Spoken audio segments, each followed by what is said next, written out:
Afternoon again, students. So today we're going to look at a brief history of public health. And as I was saying, we'd already discussed generally what public health is in detail last week.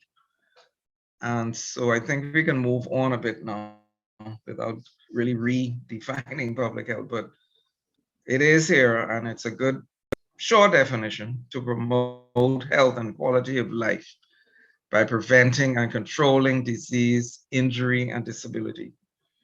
And then I said I'd like to add, like many of the definitions do, they want to promote and achieve this, but in an organized system to achieve these goals. Okay, so next slide then. So the objectives for the day would be to define public health, which we spent a few minutes doing just now, to describe conditions that existed before the advent of modern public health, and then to describe 3 public health interventions since 1900 that have increased life expectancy in the US. And also we can do the comparative for the Bahamas and the region. And then I'll just talk a little bit about the history of public health in the Bahamas.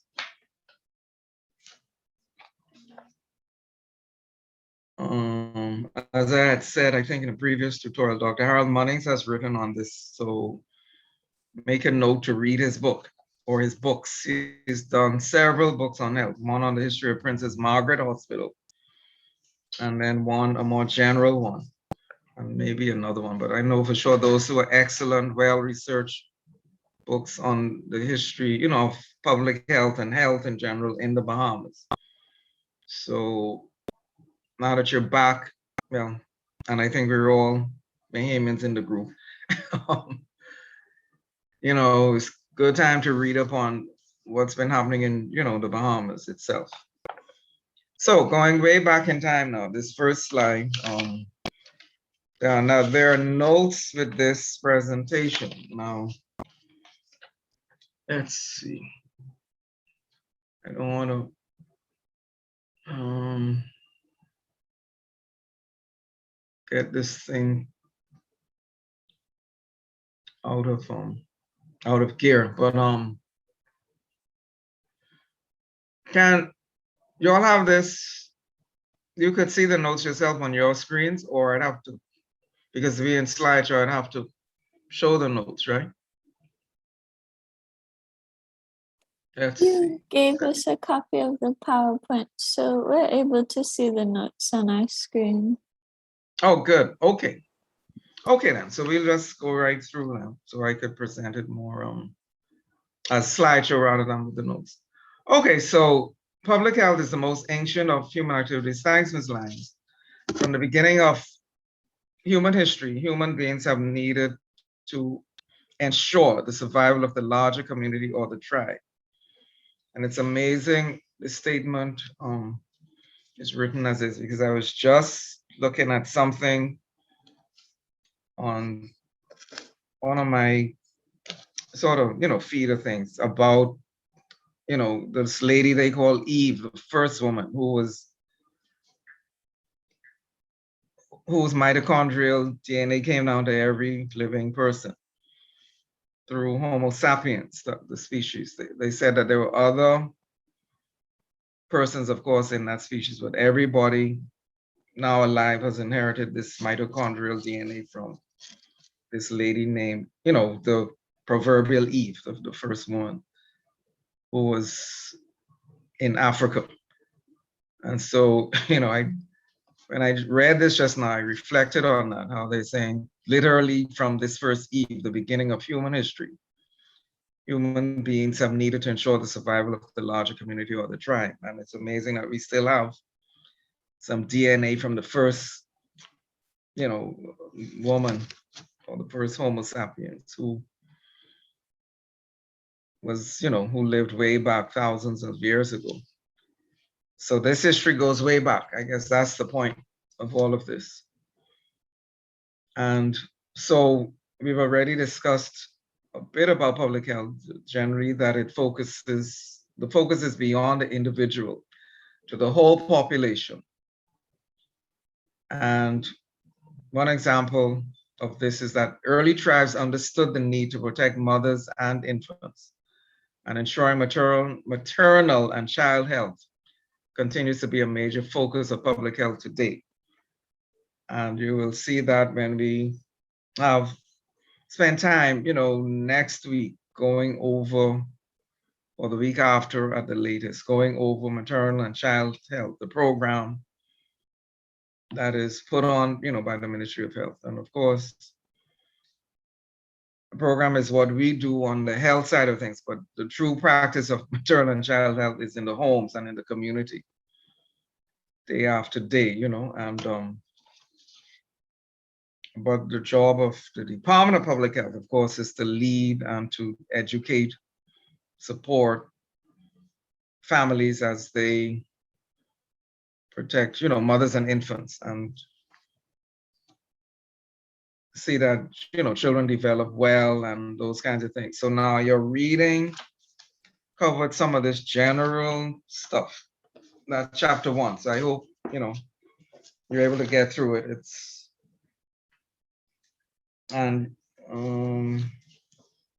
talks about well-born children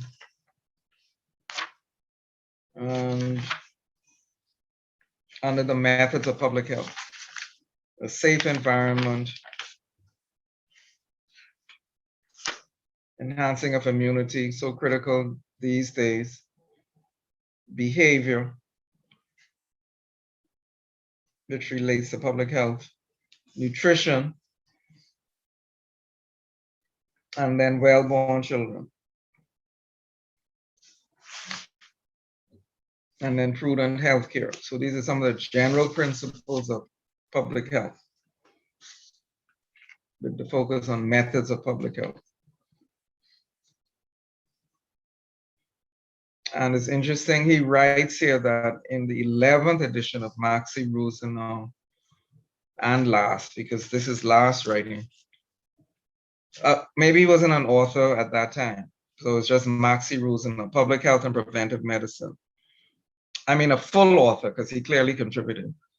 This is John Last writing, I classified ways to promote and protect health, maintain a safe environment, enhance immunity to infection, behave sensibly, and ensure satisfactory nutrition, plan and provide adequately for children, and use healthcare prudently.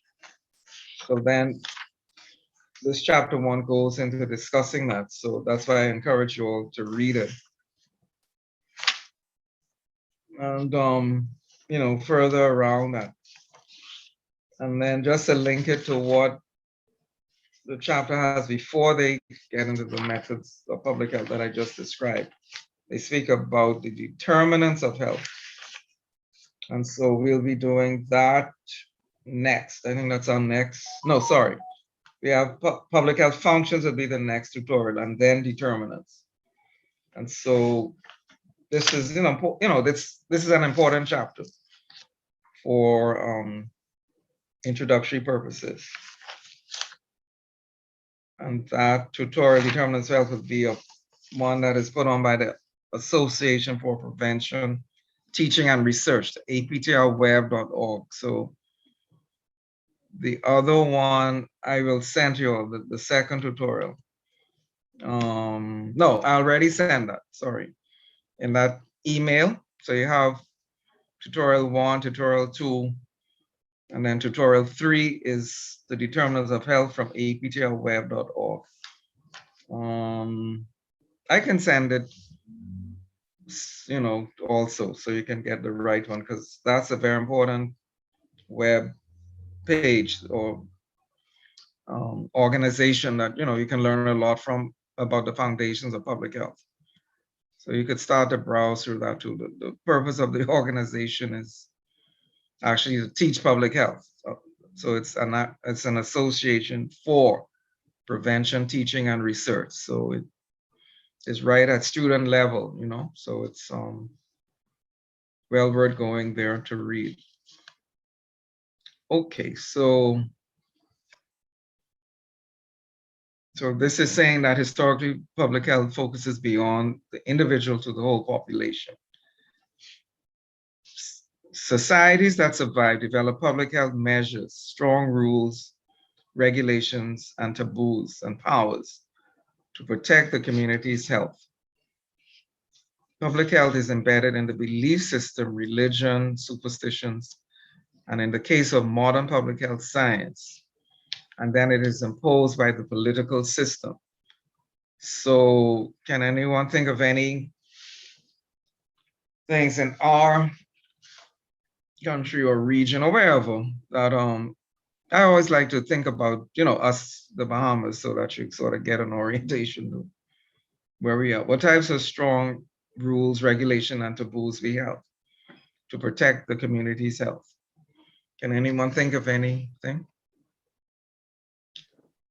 Children have to be vaccinated in order to go to school. That's a good one. Okay. Yep. Anything else? As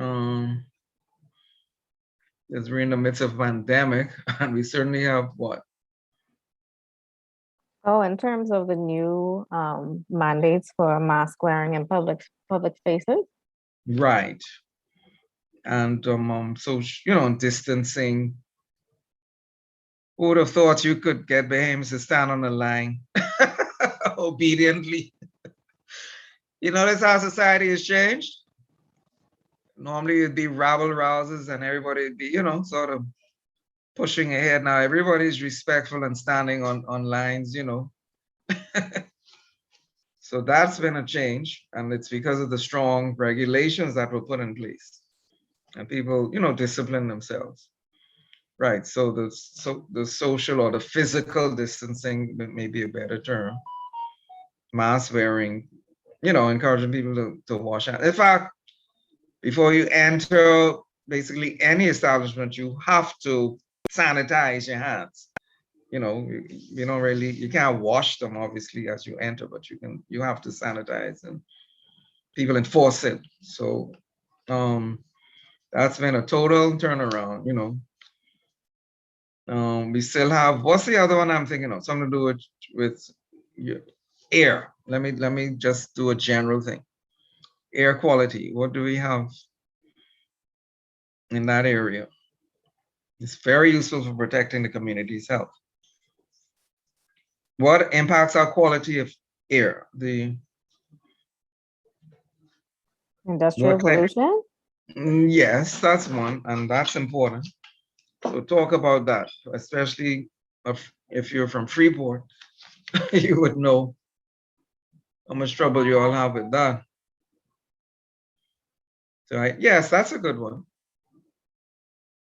I don't know how strong our rules are, because there's been some talk, in Freeport and Grand Bahama in general about the plants and them causing cancer. I think it's Pindus Point. Freeport has helped me, or Grand Right, yeah. It's Pindus Point, Lewis Yard area. Right, and that's been in the news over and over and over. People protest and then it dies down, because it's hard for a community to go out there every day and protest. People have to go to work, and so they don't. I think when something happens, that's when the community gets its energy and they all get together, organize, and they get out there and protest. But I don't know what government is doing. I guess the Minister for Grand Bahama could answer that one. I'm surprised they don't have nobody put out a study as yet on what's happening down there. I know that there was some surveys going on with the University of the Bahamas. I would have to ask if what happened with that. I know they did some surveys and they were encouraging students to join on in terms of processing and giving out the information to collect data, but that was a few years ago. Right. Oh Lord, sorry, this thing is, what happened here? Got too big. Okay. Yes, you're right. But it's something that should be followed up. But I think as things happen and this pandemic has totally absorbed everybody's energy. Other things have been forgotten. And I suppose even at the public health level, because the impact of the pandemic on individual care has been substantial. And so people with heart disease and cancer and diabetes have been pushed back. And I won't go so far as to say neglected, but it's certainly been impacted. And then when, you can compare the same thing is happening in public health because no one has the energy or the time to really continue looking at some of these things. Oh, let's put it another way. If they are, we're not hearing reports. I think that's a more objective way to put it.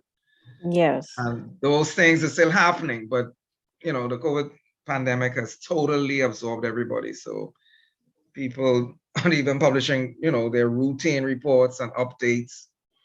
And they should be because there are other things happening also.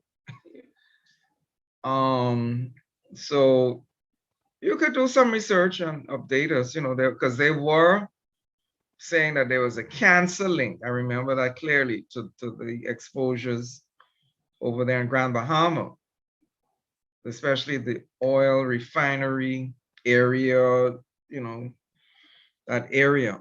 But I haven't read on that for a bit, so I don't know what the latest epidemiology is, because you'd have to go to what I was telling you about the chronic disease epidemiology methods and then really analyze it. It takes effort and, of course, money to do the analysis and investigate the communities around there. And then we had something similar here with in Marathon, the Rubis station there. They were saying that oil had leaked into the ground, and so people were concerned, and demonstrating that they had been exposed, they could be getting cancer, and that sort of died out of, after a while too.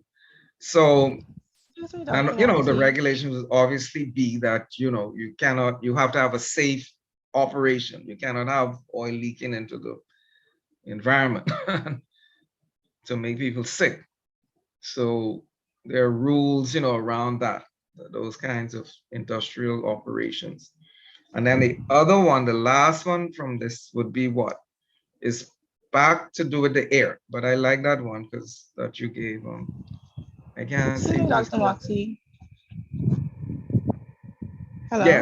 Yes, I can hear you. Oh, I'm not sure if the situation got better, but I know you had persons complaining about the dump being on fire, and like persons who live like close to the dump. I know during that time, like when it's smoking and stuff, like they would normally have to move because you had like a lot of persons who had asthma and stuff like that. That's right. Yeah, that's another excellent example. And of course, there are rules and regulations about that you should not be exposing the public to pollutants in the air. So that's another excellent example. Now, fortunately, they've gotten we now call it the land park. Let me see if I get this right now. The ecology park. Okay, you were away for a bit, so you wouldn't have kept it, but they invested quite a bit of money in this new landfill. That's the actual scientific way they do it now. And they allow the leachate to come out, and they put the garbage on top of that, and they have some lining so that and it stops the methane from coming up, and I guess there's some type of way they control that. What would be ideal is if you all could go to visit the landfill or the New Providence Ecology Park. That's the actual new name for the operation. I know Ken Kerr is in it and some other businessmen, they decide to invest in it, a good investment. Because as long as you have humans, you're gonna have, garbage or waste, or really what should be happening is it should be the stuff, as much of it should be recycled, reuse, reduce, the principles of waste, solid waste management, reduce, reuse, recycle. So I think they're thinking of doing more recycling. They were doing some, and I think that stopped, or wasn't, couldn't continue for some reason. The company changed hands, or no, a new company was formed a few years ago. And so they have been successful because, the so-called dump fires, they have basically stopped. So that's definitely a big step forward for New Providence. I don't know. I was just seeing something about Cat Key. I don't know how old it was. It's amazing how you just look at these things and at random, and all of a sudden it can be used for teaching. But they were saying how they just go to one end of the island and just put the stuff there, and a lot of the plastic ends up in the key. Sorry, in the sea, not in the key, in the sea. So just this weekend, I was looking at something on my phone that I can't remember who sent it to me. Apparently, there's a group against this kind of thing, of course. But yeah, that's, again, another regulation. Of course, that should not be happening. So there are environmental health laws that should be obeyed, and people should be adhering to them to stop that kind of thing. So finally, thank you. That was good. So there's one more that I'm thinking of. It's to do with air quality indoors. That's the clue, to bring it more closer, because we've been thinking of external things. I mean, outdoor pollution. Are you talking about air conditioning? No, No. it could impact that. But what's the other thing that people do indoors that is not good for air quality? Smoke. Smoking and Right. secondhand Yeah, smoke. smoking. Right, that's the one I wanted to hear. What's our regulation against that, which protects us all? We have an act, or some that's Designated smoking Right. areas. right, that kind of thing. Yeah, we shouldn't be smoking. And in fact, I think indoor smoking, restaurants, and I know the airport, is not permitted. But I can't remember the act that comes under, but it was passed, before people used to do it. But now, movie theaters, those kinds of things, people can't just go in there and smoke. So that's a regulation that people follow now, because, we realized that it was good to not have that happen. So, okay, yeah, so that's some of the things that we have put into place, that helps protect the community's health. So that was a good discussion. Okay, now public health is embedded in the belief system, religion, superstitions. So give me some examples of that. That's a little tougher. No, not so much, I know Ms. Smith probably would get it. I know she reads. She knows a lot about Leviticus, no? And all of the things in Leviticus. And that's our belief system. Most of us are Christian, follow the Bible, and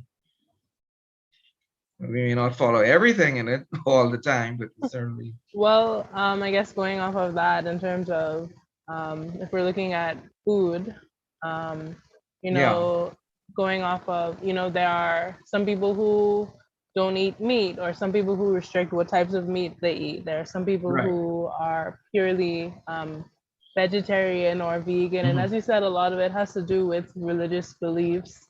Right. And even going off of what you said in the previous slide of taboo things, I mean, bush medicine, I'm sure we all know people who are strong proponents of bush medicine, and that is, Definitely. something that we intake, and something that's cultural as well. Definitely. People are very, using soursop leaf and breadfruit leaf and pear, cerasee, and it's been studied, it's cultural, but it's also scientific. I know that at UWI, they published on an excellent paper a few years ago on Caribbean, bush medicine. And they have found that it does have therapy, many of the herbs and plants have therapeutic properties. And in fact, we get medication from plants, like, the aspirin, and then the cancer, the vinca, plant, the periwinkle gives us cancer drugs, the vinca, species.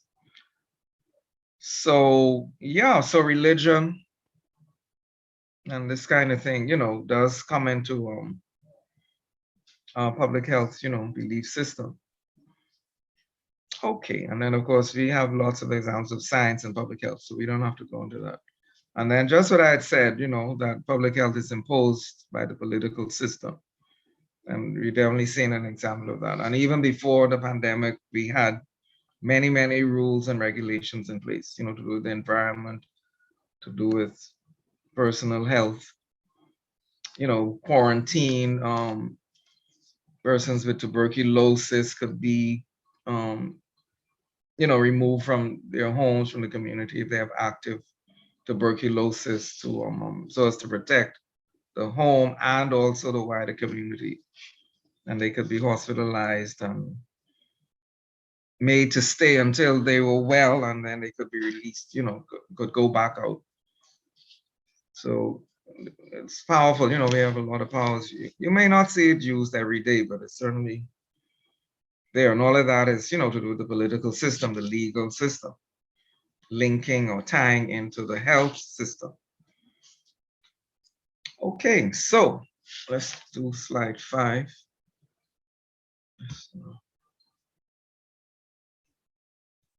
Come on, it's not moving. Oh boy. This slide, okay. We jumped a little too much. Okay, so populations must protect conditions related to these requirements for survival, and that's air. Poor quality can cause sickness or death, often in minutes. Water, poor quality or lack of water can cause sickness or death in days. And with water, we know that that's a major part of the reason why the life expectancy has increased, so much that people now have access to good quality water, or they should have access to good quality water. Not everyone does, unfortunately. So yeah, first place in the world, world where people are getting sick from poor quality water and lack of water. In fact, water is, they say one of the things that can even cause war. Like in Africa with the Nile, the different countries, I don't know if you'd say compete, but they share or they negotiate sharing of the water because it's such a critical resource as it comes down from the southern part of Africa down to Egypt. And millions of people depend on that source. So, so poor quality can cause sickness or death, the various diseases that are waterborne, like schistosomiasis and other waterborne conditions. So it's good, so important to have good quality water. Food can sustain or injure. Okay, and we know that it's amazing we're talking about this because I just had a lady yesterday in my office who had count-borne food poisoning. It may be Vibrio parahemolyticus, because that's the one that is in our water. She got a count snack from Potterski Dock, a restaurant on Potterski Dock. And so, she can remember what the name of the restaurant was. So I told her to let me know, and then I will report it to public health so that other people wouldn't get sick. So that's an important function, of a physician in the community to not protect just his patient, but also to report to the authorities. You could say that, yeah, the authorities, you could say the political system, but in public health, and so that they can go out and investigate what the problem is, with the food being prepared in any given establishment. And then the legal system kicks in again. They have the power to close down an establishment if it's not being well managed. And I don't know if you watch Florida TV, where they go to these restaurants, and it's frightening what you see. I don't know. Have any of y'all watched those shows? No, it sort of comes in the news. They sort of just y'all have been out of the country for a little bit, so you may not have seen it. Yes, sir. I've seen it of just pests and rodents in different Right, restaurants. roaches and things, and it's like goodness.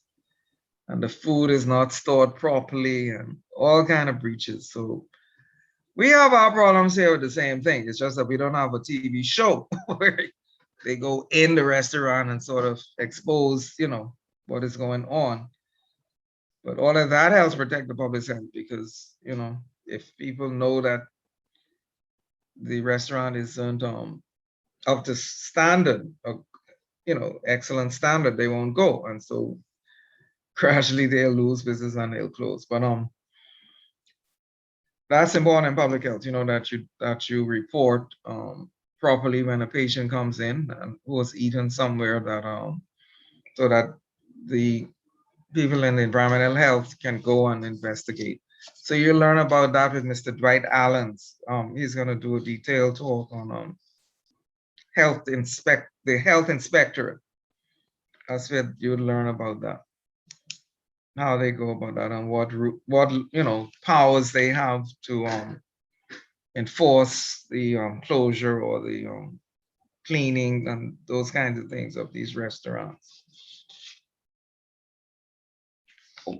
Then shelter, of course, you must have that on a continuous basis. They said at least seasonal, but I would say continuous in order to function properly in life.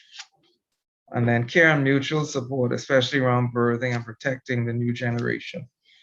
And a lot of resources are put into same thing, point that we made, maternal health, child health.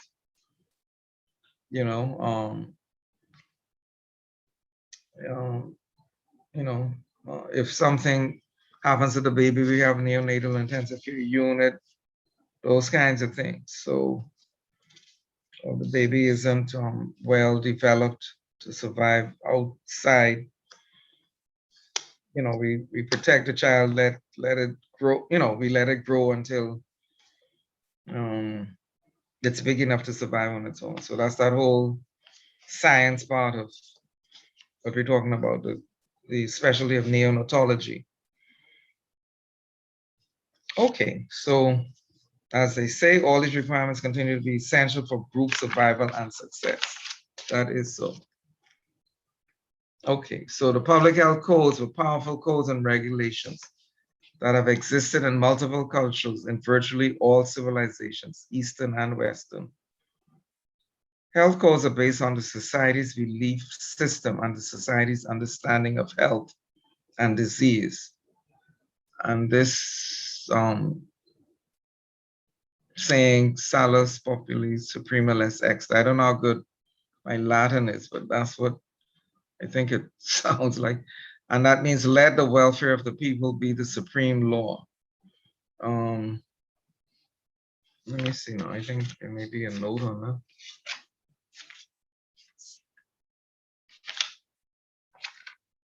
Slide 6, nope, nothing, okay. So,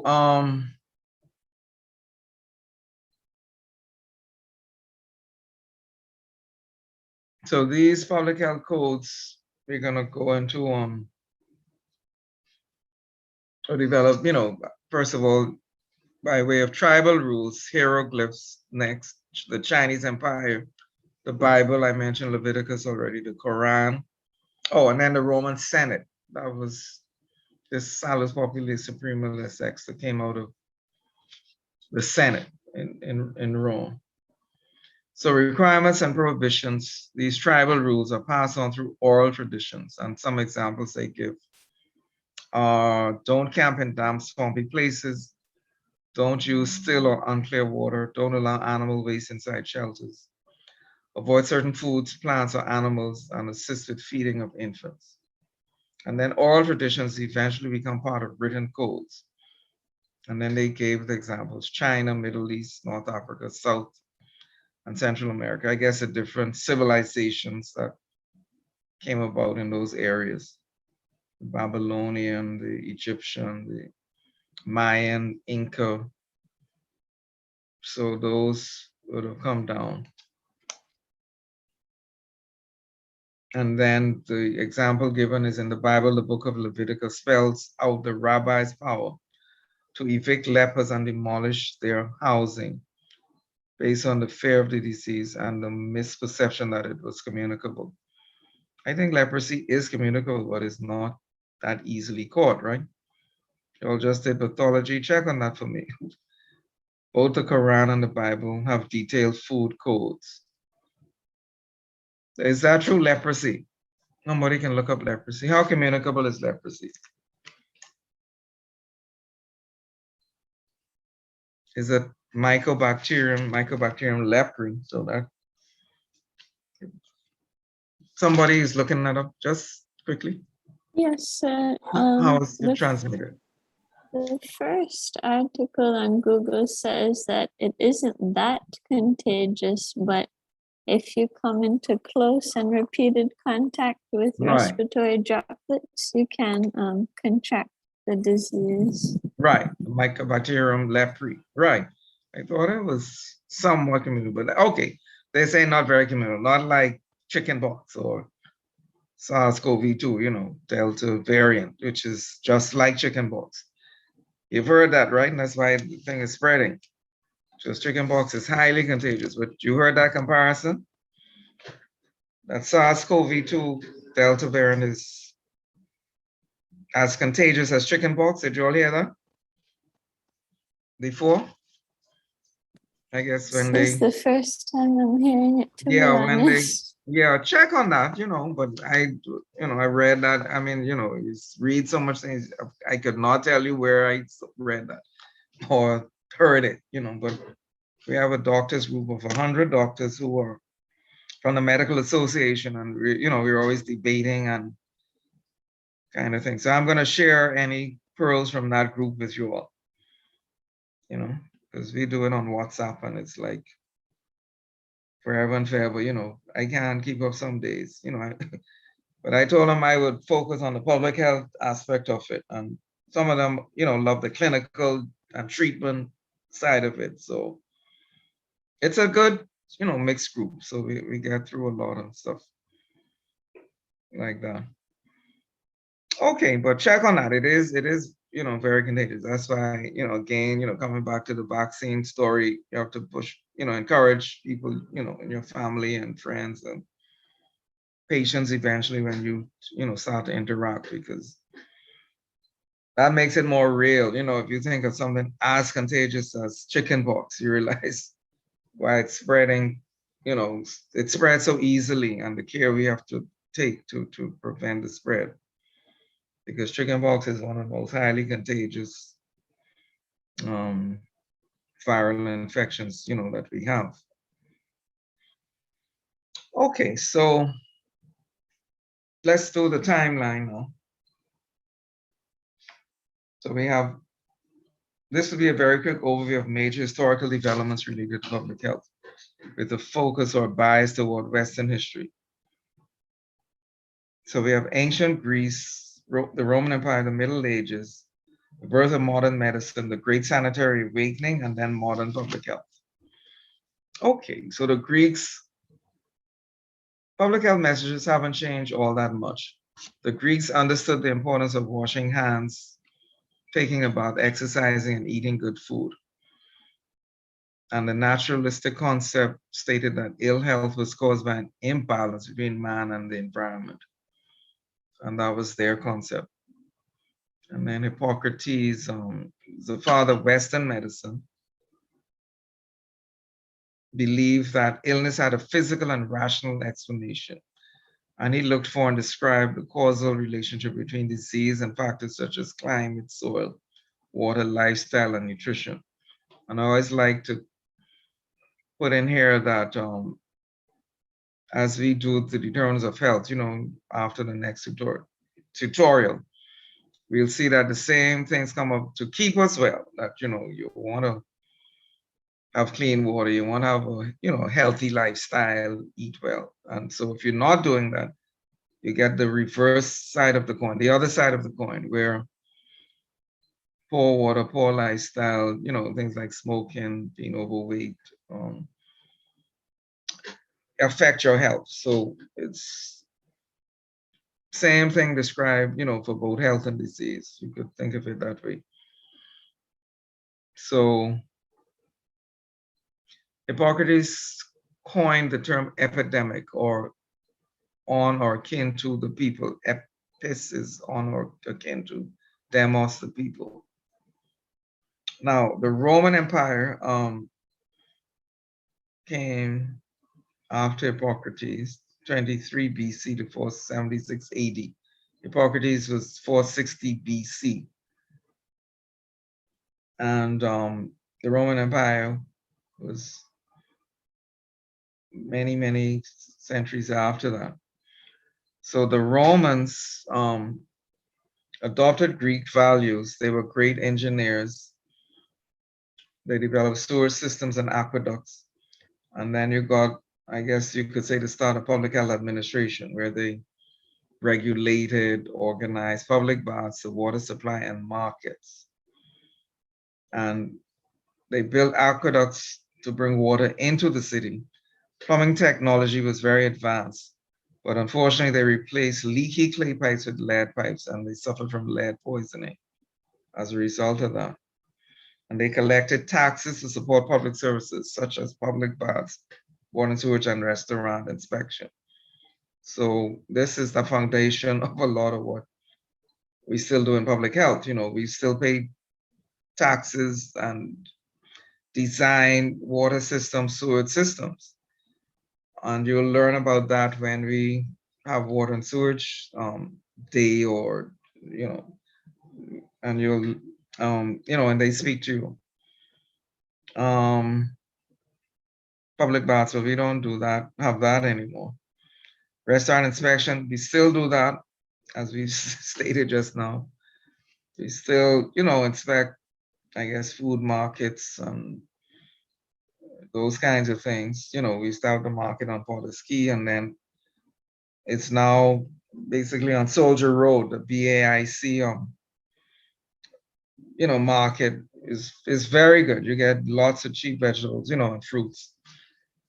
So really, people probably should, come out of the food store and go to these markets to get more supplies of fruits and vegetables cheaper. And then remember, they started the farmers markets in the community, which was excellent. So if you didn't have transportation or didn't want to take a bus all the way up into town somewhere and then to come back just to get fruits and vegetables, which the average person probably wouldn't do if they have to take a bus just for that. They brought the market to the people, but I think that has slowed down. I don't know, you all remember seeing them in your communities? I guess it's now BAIC, so you have to go to BAIC, but it's still there's one on Gladstone Road, I heard, that's very, very good on Saturdays. So you all know about them now that you're back? Yes, Hello, sir. Sharon? I know about the one on Gladstone Road. Right, so take advantage of them, because these are organic, what you pay so much money for just to see that label on in these big food stores. You could get your own organic right out of the community, Most times it is. I mean, I guess they do put some fertilizers on all of that, so it may not be full organic or natural, but it should be pretty healthy. Okay, so that's the Roman Empire. Let's move on.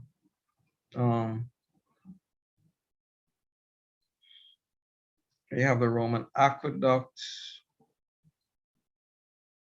I think that was, La Pointe de Gard. I think that's in France. That's an amazing structure. And I think it's still standing, hundreds of years later. Unbelievable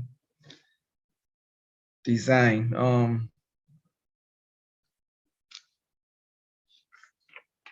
we have the Middle Ages.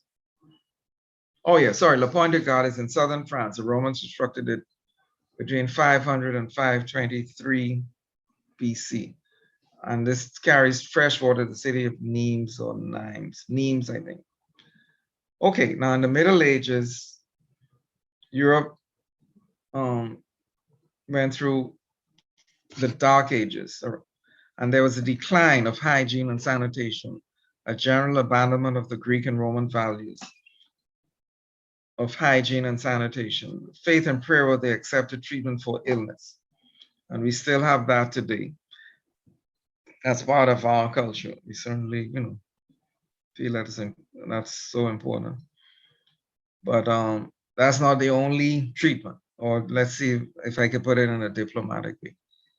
Prayer and faith are important, but one also needs to use, science with the faith and the prayer, for a good outcome. I tell my patients, not everybody is going to have a miraculous healing. Some do, that is recorded, but some don't. And so you need to also come to see the doctor, take your medication, those kinds of things. And if God gives you that miraculous healing, that's a blessing. But if you don't, and you sit there waiting for the miracle, it may be too late. So, a lot of people have very, very strong beliefs. And so you have to discuss it with them, respectfully, that, yes, continue to have faith, continue to pray, because that does make a difference. Even if you don't have a miraculous healing or miracle healing, faith and prayer does, bring about healing in addition to the doctors, or the medical system approach. And it's to do with your immune system. I think they've proven that people who attend church and those kinds of things, have pets and, a good social life for general, their immune system is generally stronger. And so, of course, they ward off diseases better. So it's all linked, to balance, exercise, eating properly, resting, drinking water, those, good health habits that we talk about. So,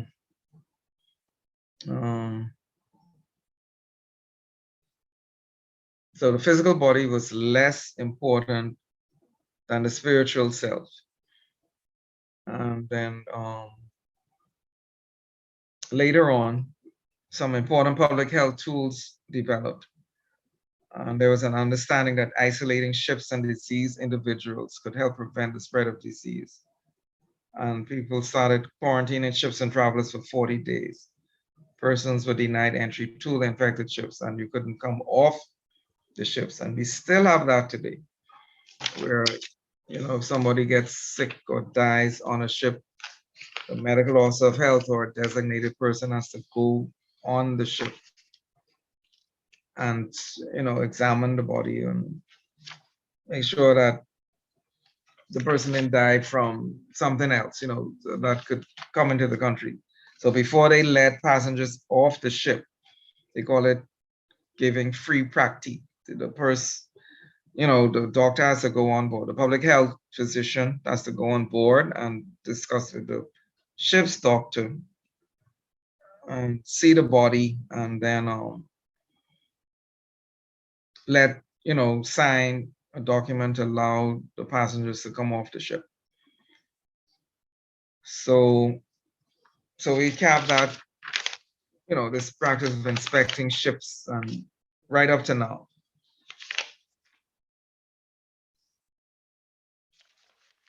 So slide 12 notes. Okay, I just give a reference. All right. So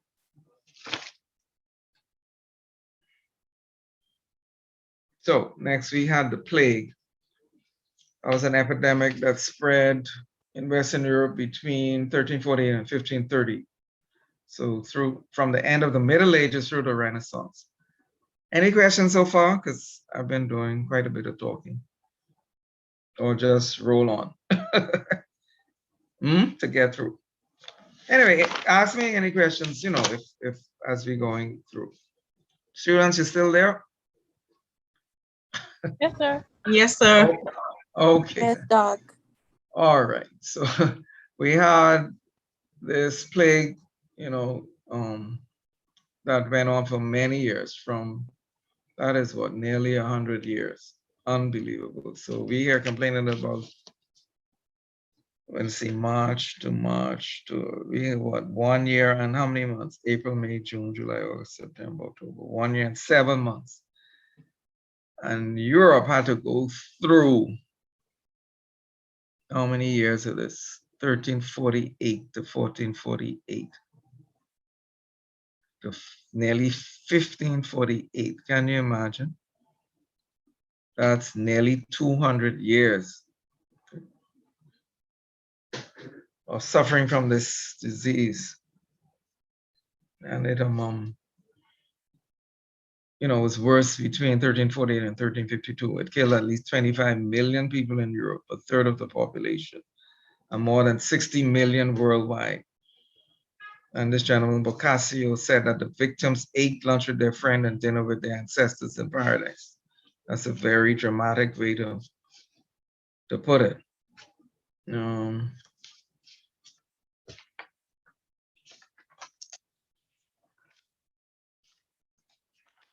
Like 13. Okay, the plague spread when people fled to other cities. It is believed that the plague originated in Asia and moved west with Mongol armies and traders. The plague traveled on trade routes and caravans. In 1348, a ship docked at Dorset in England. On the ship were flea-infested black rats that carried a disease, which was to wipe out almost a third of the British population. The disease would plague Britain's shores for 300 years, triggering repeated epidemics. Two main types of fatal plague were seen in this period, the pneumonic and bubonic. Pneumonic plague was spread by sneezing and bubonic plague by flea bites. The fleas that delivered the deadly bite would leap from dead rats to humans and could survive in any warm place. Pneumonic fever was more contagious because it was air-based. Symptoms of bubonic plague would start with a high temperature, headache, and vomiting, followed by lumps appearing in the groin and armpits. Eventually, the victim would be covered all over with black bruises, and death would shortly follow. Such a devastating disease was bound to bring huge changes to medieval society. Some writers complained that disease had brought out the worst in people. In other cases, because so many had died, labor was in short supply. And in the US, we have that situation now with truckers. And so it's interesting how history repeats itself in relation to disease. So our food costs and everything is going to be going up because we can't get the supplies into the country. Sooner or later, you're going to see that because the US is suffering from that and people are coming out of the labor market, so as supplies are reduced, prices go up. I don't know what's happening in China, now that supplies so much of the world with what we need. So that's the story of the plague. And, as I said, we could link it to modern day, economics and health and economics. That's the same battle we're having now with this pandemic. You open the country and then more people get exposed and get sick, or you keep the country shut down but the economy suffers. It's a balancing act, So let's move on from the plague, Slide 14. Yes. Oh, wait, I think I jumped. Right, we see how the plague spread. Okay. And then, right, okay, then we move on to the Renaissance. So this period was between 14 and 1600 AD. And arts and literature and exploration flourished.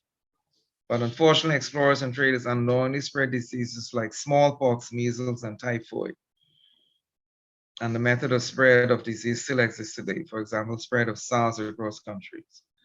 albeit in a very accelerated format. This paper was done many years ago. So this is SARS-CoV-1 they're talking about, not the present one.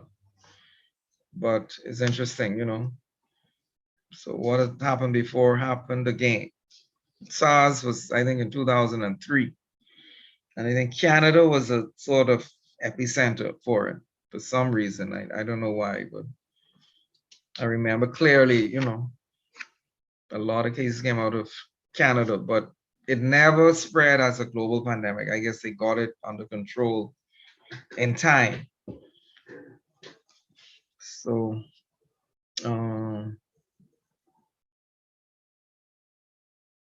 it's either SARS-CoV. It wasn't one at the time because we didn't know that we were gonna have a two. Sorry, check on that. But I think it was just SARS-CoV, and then the SARS-CoV-2.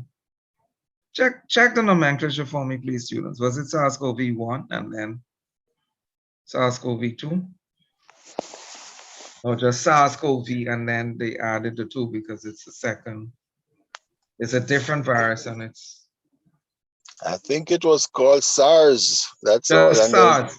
No, the disease. No, sorry, the organism. I was trying to get the yeah, organism. the organism was just COVID virus. Yeah.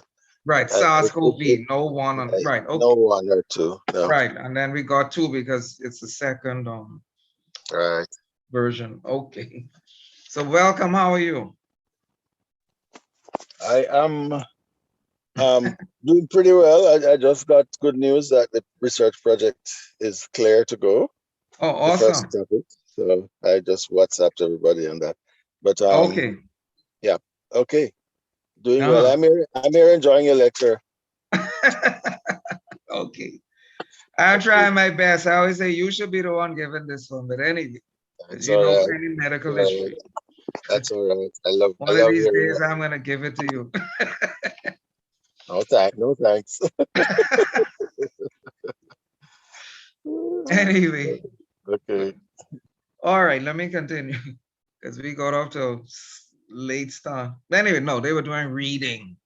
That was the instruction. They're supposed to read chapter 1 of. So that's not a late start. They just had reading to do.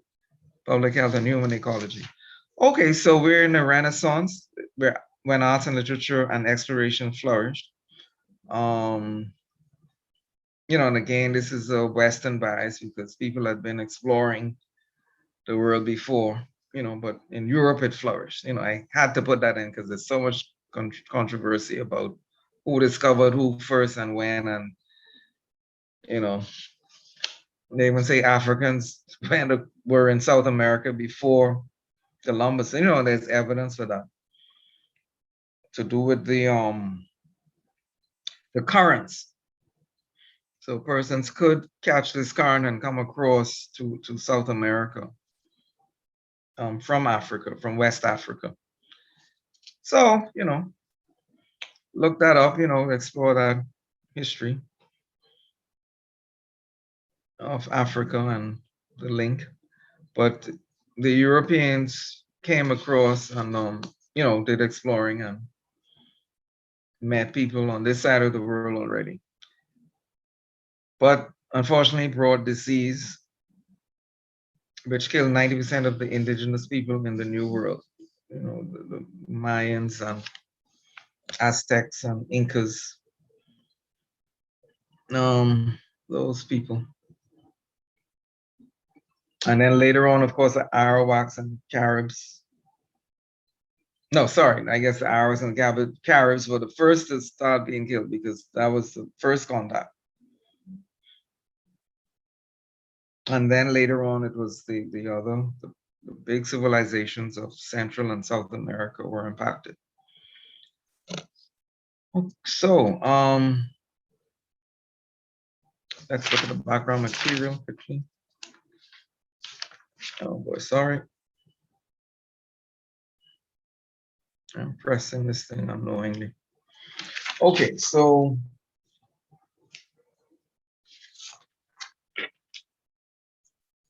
the Spanish inadvertently owe much of their success in conquering the Aztecs and Incas in Mexico in the 16th century to smallpox. Unlike the Spanish, the native Indians had no immunity to the disease, having never encountered it before. It wiped out huge numbers of them. A century later, the North American Indians suffered a similar devastation. In the 18th century, smallpox decimated the Aborigines when it reached Australia, the last one of the world to have escaped its ravages. And in this book, Born to Die by Noble Cook, 1998, Born to Die, Disease and New World Conquest, 1492 to 1650. The book explains how the conquest of the New World was achieved by a handful of Europeans, not by the sword, but by deadly disease. The Aztec and Inca empires were destroyed by a few hundred Europeans whose most important weapons, though the conquerors did not realize it at the time, were diseases previously unknown in the Americas. The end result of the colonizing experience in the Americas, whether of the Portuguese, Dutch, Spanish, English, or French, was the collapse of native society. And so we have the age of exploration, the latter half of the 15th through the 16th century, when we had Christopher Columbus, the Genoese navigator who sailed for Spain, came, to the New World. Then the first English voyage around the world was by Sir Francis Drake. Vasco da Gama, his voyage to India, Vasco da Gama's voyage to India, making the Portuguese the first Europeans to sail to that country and leading to the exploration of the west coast of Africa. Okay, so Vasco da Gama's voyage to India made the Portuguese the first European to sail to that country, and that led to the exploration of the west coast of Africa. Wouldn't it be the east coast also if he got all the way to India? Anyway, no, they said to the west coast, then eventually the east coast. We're hearing you. I guess no one knows their geography. Sorry, I had to Google. Okay, well, Google away. The Strait of Magellan is in southern Chile. Right, Like yeah, you that's said. way down, the little tip down there. Yep. And I I can still- think you were correct about the Cape of Cape Good of Good Hope Hope, as right. well. Okay, good. The southern tip of Africa, the African continent, right? Okay. So these guys were amazing. I have to admire them to go all the way, halfway across the world. But, unfortunately, they brought disease. So at some point it was going to happen. So it happened, at that time.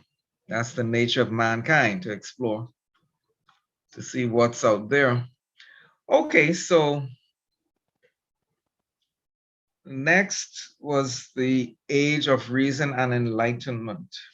And that was between 1650 and 1800.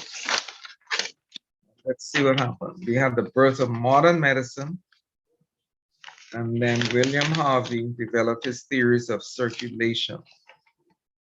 And then we had Edward Jenner in 1796 doing this famous cowpox experiment, from which we get the term vaccine, which is so much in the news today. It came from vacca, or Latin for cow. So there was a renewed interest in reason and enlightenment, and this laid the foundation for more scientific exploration. And then we have here the notes for slide 15. William Harvey demonstrated function of the heart and circulatory system. In 1628, he published a 1628 publication of his theories in an anatomical study of the motion of the heart and of the blood in animals. He published those theories in that treatise, I guess we could say. And he was the first to suggest that humans and other mammals reproduce via the fertilization of an egg by sperm. And he used dissection to create his theories. He didn't have a microscope. So that's Harvey. Then we have Edward Jenner. So who wants to describe what Jenner did?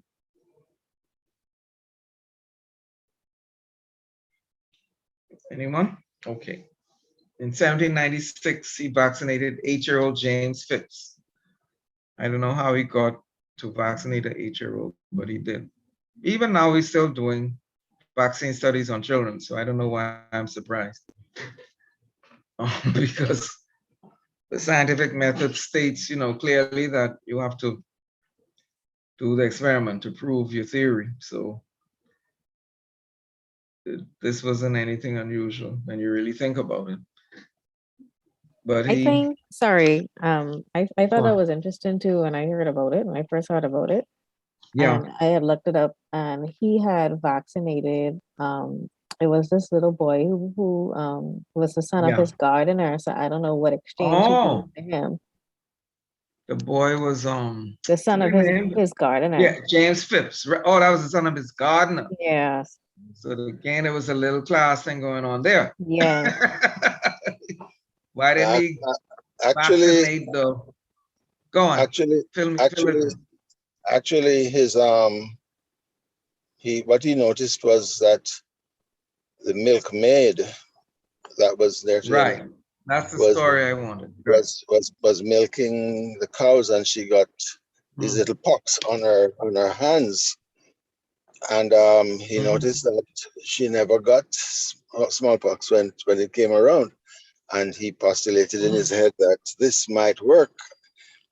So he got vesicles from somebody that had the cowpox lesions from her, and used that Okay.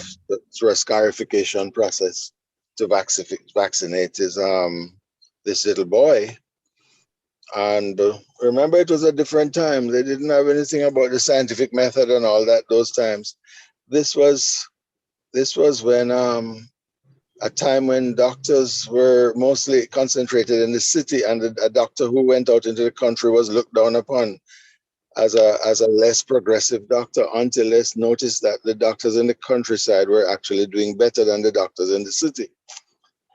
And those were the doctors who actually did practice a little surgery as well. Whereas in the city, the doctors used to rely on the butcher to do the surgery for them. So this was a whole different time. This was a whole different time. They did things differently back there. So you have to really study it properly before you can evaluate it, because it's completely different from our situation. Right. Their value systems were very different.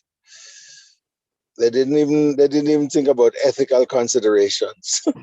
Right. That's the thing that, the student was thinking about. How could this happen? Without all the science. Yeah. That's an experiment, right? Yes. It was like an Indeed. observational study. I think that's what we could call it. And it was also the time when it was the Hippocratic teachings that were going along, the teachings of Hippocrates and Galen, which actually had that it was bad air that made you get sick, malaria. That's And right. and the humors in your body were out of order. That was the physiology of the day, So Right. we have to bear that in mind whenever we're evaluating those things and bringing them into the future. That's true. Yeah, good. So that's a background student. So he did do the experiment on this 8-year-old, and he proved that cowpox or swinepox provided immunity against smallpox. And just as Dr. Francis said, there was this age-old tradition of people who had earlier caught the mild disease of cowpox did not catch the normally fatal disease of smallpox. So he did the experiment on May 14, 1796. He inoculated him with swinepox, to be specific. And on July 1st, so he waited, let's see, May to June, maybe nearly 2 months. He then inoculated Phipps with smallpox. So he had an understanding that you needed a sort of period to build up your immunity. So, and this experiment was successful. Fortunately, James, Phipps did not get smallpox. And then he published that, right, Dr. Frankson? He would have published the findings, I would believe. Dr. Moxie? let me add that he got into a lot of trouble with the medical council of the day. Right. They took away his license, but after Wow. the thing started to work, then they were gave it to him back. They gave it back to him. Yeah. Plus, during that time, the rich people used to take their children to China to expose them to certain things and to have the powder of the scales, from smallpox patients be blown into their nostrils so that they could get it. A few of them died, but it worked for several of them as well. So he had some rich people speaking up for him as well. So that was part of how he got back his medical license. Yes. Good. Boy, he took a chance. Thank God it worked out. So, Channel, as we said, coined the term vaccine, which comes from the Latin vacca for cow. And he laid the foundation of modern immunology as a science, which is so topical today. Okay, so do some further reading on that exciting era in public health.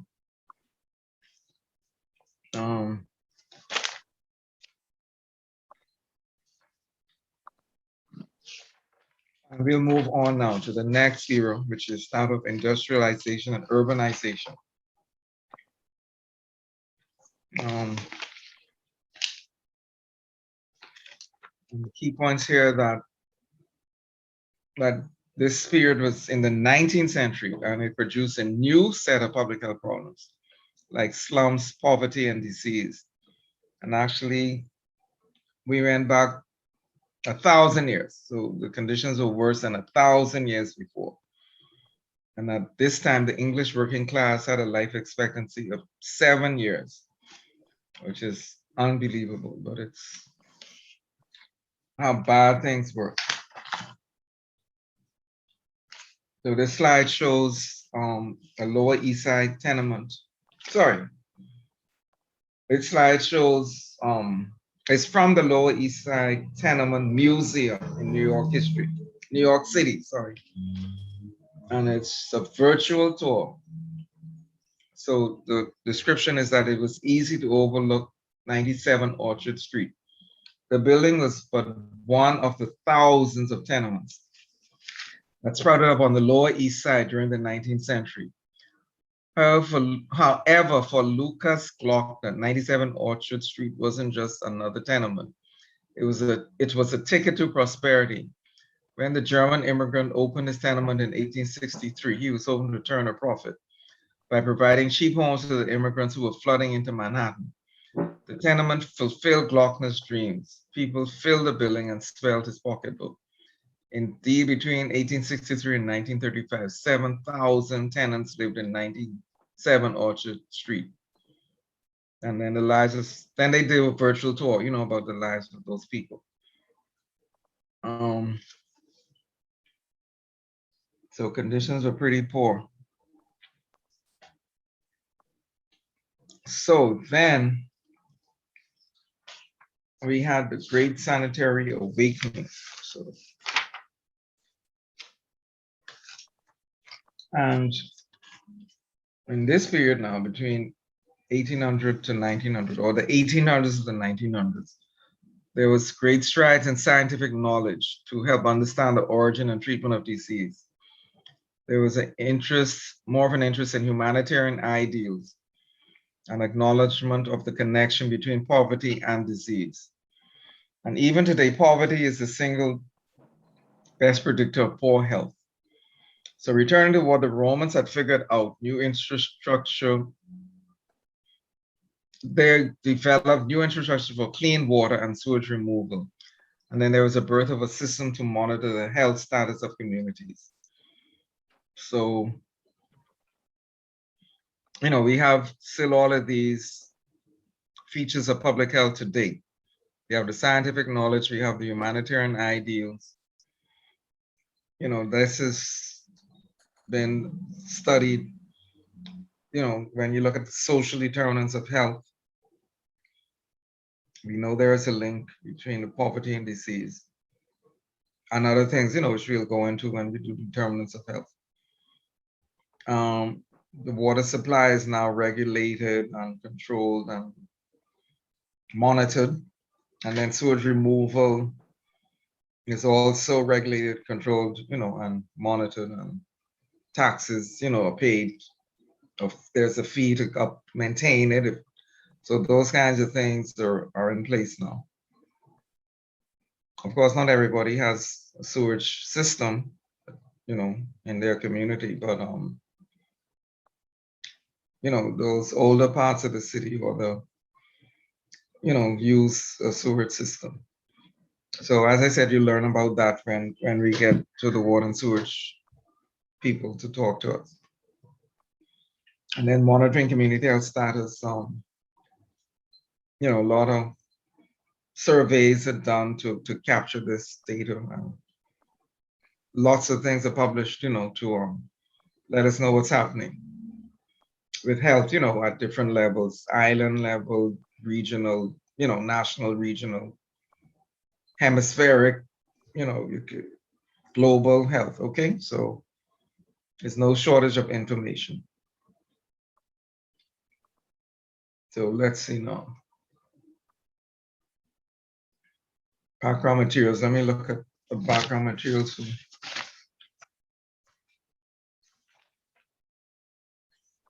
Okay, so Ashton in 1990 describes 4 phases of development of modern day public health. There's an initial environmentally focused phase, which addressed infectious diseases related to urbanization, poverty, and squalor. And this phase lasted from the 1840s to the late 19th century. And then there's a second phase of personal preventive medical services related to immunization, family hygiene, health education, and family planning, which began with the development of vaccines in the late 19th century and lasted until the 1930s. And then we had the therapeutic era that began with the development of insulin and antibiotics in the 1930s and persists until today. Its focus is on improving population health through the provision of organized medical services, deploying effective therapeutic technologies.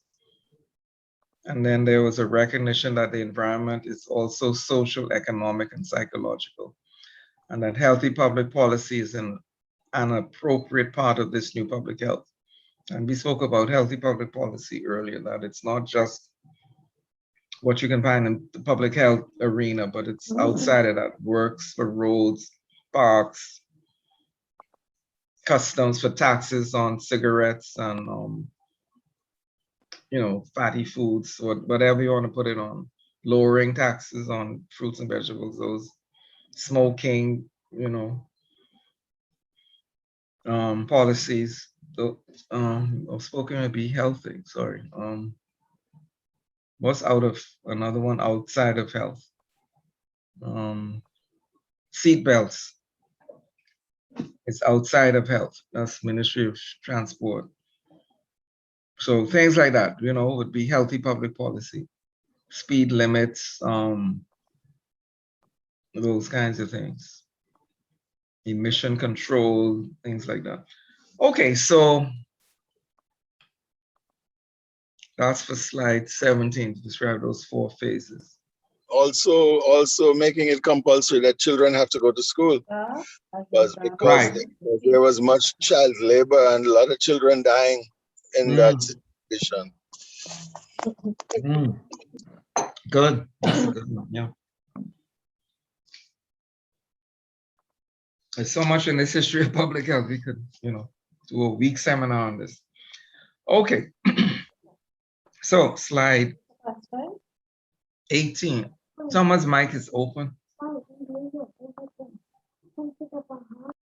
I hear someone talking. Is someone's mic open? I hear talking in the background. Anyway, slide 18. I think they fixed it. I think they muted. Okay. All right.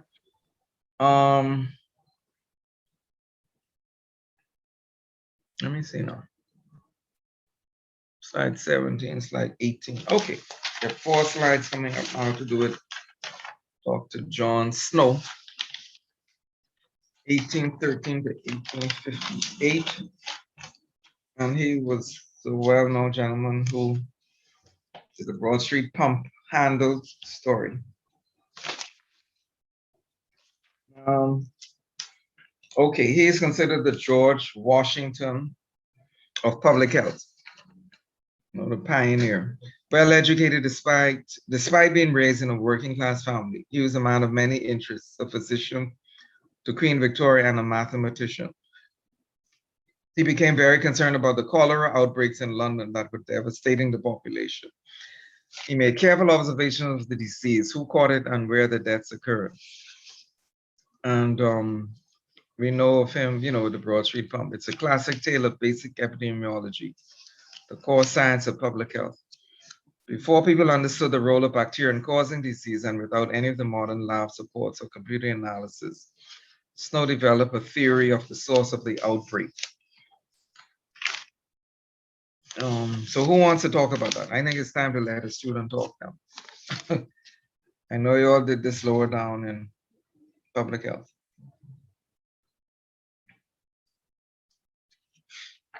Who wants to explain it, what he did?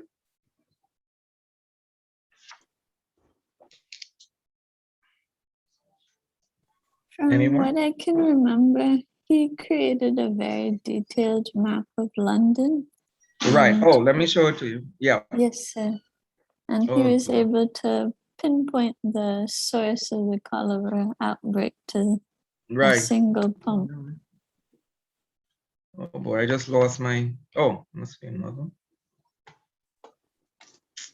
Yikes, what did I do? All right. While you're figuring that out, I can comment. Okay. Yeah. He actually was, as you said, Ms. Lyons, he actually was able to trace the source to a possible single pump on Broad Street. Right. And the truth, however, though, Ms. Lyons, is that by the time he did that, the cholera epidemic was subsiding. But he was very dramatic about it when he found out, and he knocked off the handle of the pump at Broad Street so that nobody would use that pump from that well again. But so nobody could pedal. But the cholera epidemic actually improved because by then the knowledge that it was contaminated water and not just bad air had so been common now in the community that they started to take steps to be careful of the source of the water that they got. Good. Now my whole slide disappeared somewhere. I mean the whole slideshow. This is unbelievable. All I'm saying is let me see. Oh yeah, I got it back. Okay. I had to click on the PowerPoint presentation, not the Zoom link. Okay, good. So thanks, Dr. Franson, yeah, for the background on that. So we understand that, students? Oh, let me show you the map. Right, so you can see the circle here with Broad Street pump right there. And see how many cases were in this home or this apartment clustered, because these people obviously go to the nearest pump. And we still have outdoor pumps in the city of Nassau where people go to get water. But fortunately, we haven't had cholera, in recent times. I think we've had outbreaks before. In our history, let me see if I can look it up in this history thing that I have here. We had a smallpox outbreak in 1926. We had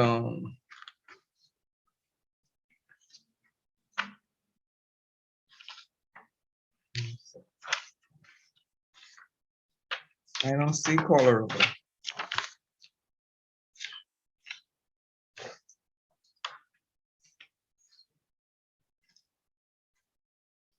I think we had it it would be in Dr. Harold Munning's book. Any outbreaks that we have. I'll look that up when I have some time. Okay, so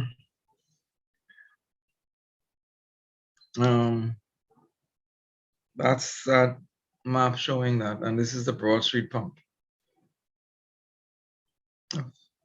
Drawing of that. Okay, then we move to the US and looking at diphtheria deaths. Dr. Franks, in this cluster here would be where they had a lot of the deaths. I don't know, this is a map of what the That's city of New York. that you are correct, sir. And this is an example of, remember I was telling you folks on Friday about a descriptive study. This is a great example of a descriptive study where the person, place, and time were considered to come to us an insight as to what was going on in the community. And those clusters were the clusters in places Mhm. for the persons who were involved during the time under consideration. Right. And we call this, it's like an early geographic information system type of thing. What they call it? Point. They call it not point, the source, what is it now? Where you, Point prevalence, yeah. right, where you look at, what is that? You're looking at, no, that's in time though. Point prevalence is time. Now I'm talking about a map where you put a pin in the point where the, you know, the index cases or the, and as it spreads out, Right. keep track of it like that. Yes, it's a dot map. Dot All right. map, right. Yeah. Mhm. Okay. All right, so the thing that the note here says, this is an example of an early geographic information system. And like snow, you're trying to understand the disease by studying the location of its spread. And in fact, in surveillance, just to make it a little more applied for you, they do this. They literally put a pin in the point where, you know, the case is, and then if it's the case, whatever we study, malaria was the example. As Rosemary Bain was just giving the eulogy, you know, for Nurse Sandra Colby, who was principal nursing officer at Public Health, who I worked with many years ago. She just passed a few weeks ago. May her soul rest in peace. But she was able to give a whole history of a lot of the outbreaks that they investigated together, you know, malaria and then various other things that had happened. But what I found was interesting, she went into how they sort of mark off a certain area around the index case, and they literally have to go street to street, checking out, you know, persons in the defined area to see if the disease has spread, you know, because we had a malaria outbreak. I think it was an imported case, but person was living, you know, obviously in the community, and so they had to go around and actively investigate or do surveillance, active surveillance to see what was happening in a geographic area around the index case. So you know, the map is reminiscent of that, this map here. Okay, so where are we now? All right, so we have growth in scientific knowledge. We still in this era of the Great Sanitary Awakening. So you had tremendous growth in scientific knowledge with Louis Pasteur and Robert Koch. So Pasteur in 1862 came up with the realized that germs cause many diseases, and in 1888 he developed the first public health lab. and Robert Koch. This is the germ theory of disease, right, Dr. Frankston? Let's see. Background materials. Could you repeat that, sir? As Louis Pasteur, he was the first proponent of the germ theory. I know we're going to do that when we do natural history of disease. Right. He was a very interesting germ. character. Mm-hmm. He was not even a physician. Right, a French chemist. That's right. It's right here in the background. I mean, he was not even a chemist at first, but he went. This was his second time in college. He went to college twice, and each time he went to college, he graduated with honors.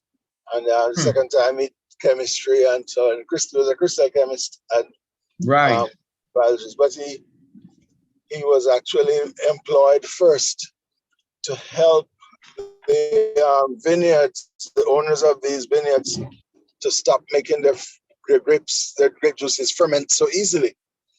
And he found out that if you heated it up quickly, heated the grape juice quickly, a process that later on it was named after him, pasteurization. He could actually kill off the yeasts that were causing the fermentation. And he then later on applied it to milk as well and cut down the milk-related diseases quite a bit. And again, there's a process that we still use today, pasteurization. That's right. Yeah. So, there he was. I could spend the whole day talking about him because he's one of my heroes.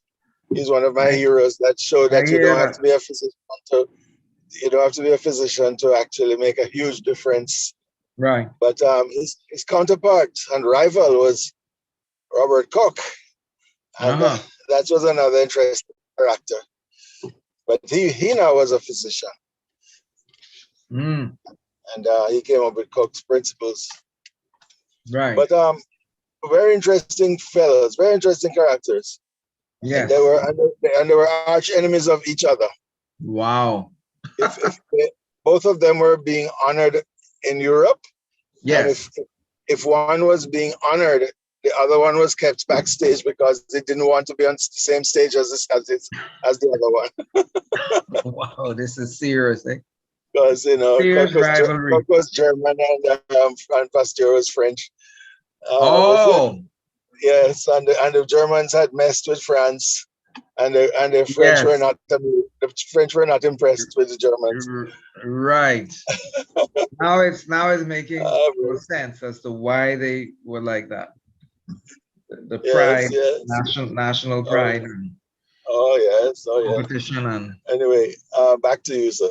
Yes, interesting. Okay, thank you.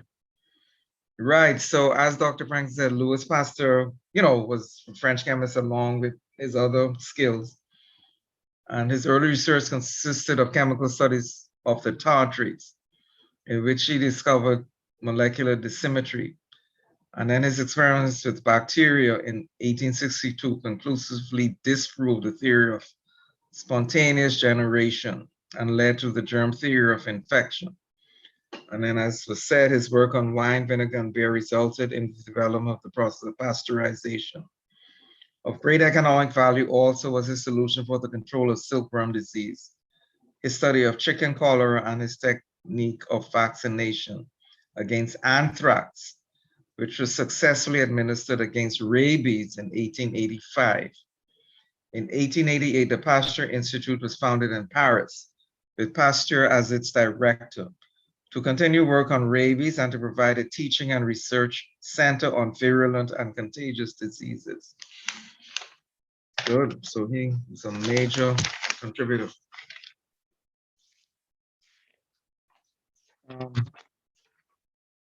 Okay, Robert Koch, 1843 to 1910, identified the Vibrio that causes cholera 20 years after Snow's discovery or experiment or observational study. Because as he said, Snow didn't know of the actual organism. He just knew that something was causing the disease in people who were drinking this water. So he did identify the Vibrio. The Vibrio was identified by Robert Koch in 1883. And then he also discovered the tuberculosis bacterium. And Robert Koch showed that anthrax is caused by a specific organism as well. And Koch's postulates for proving that a particular microorganism is the cause of a particular disease greatly advanced the germ theory of disease. And these are still used today in a slightly modified form. So that's Robert Koch in a nutshell. Of course, you know, as Dr. Frankson is saying, you can expound or expand so much more. Okay, so next we have the sanitary reform. I know it's getting close to 5 students, so I don't know. We nearly finished, you know. Let's see if we can finish, because other than that, it's going to be hard to pick up. Okay, sanitary reform. In 1842, Edwin Chadwick surveyed into the sanitary conditions of the laboring classes in Great Britain. Chadwick researched, there was landmark research, and he gave graphic description of the filth and disease spread in urban areas. And in 1848, the General Board of Health was developed as a response to all of this, of course. So Chadwick published 3-volume survey as described. It was a landmark in social history, and it gave these description of the filth in the air, water, and soil, which, you know, was a major factor in the spread of disease. This led to reforms in sanitation, healthcare, and treatment of poor and working classes. Chadwick, who was appointed sanitation commissioner, had several ideas on how public health could be improved. This included a constant supply of fresh, clean water, water closets in every house, and a system of carrying sewage to outlying farms where it would produce a cheap source of fertilizer.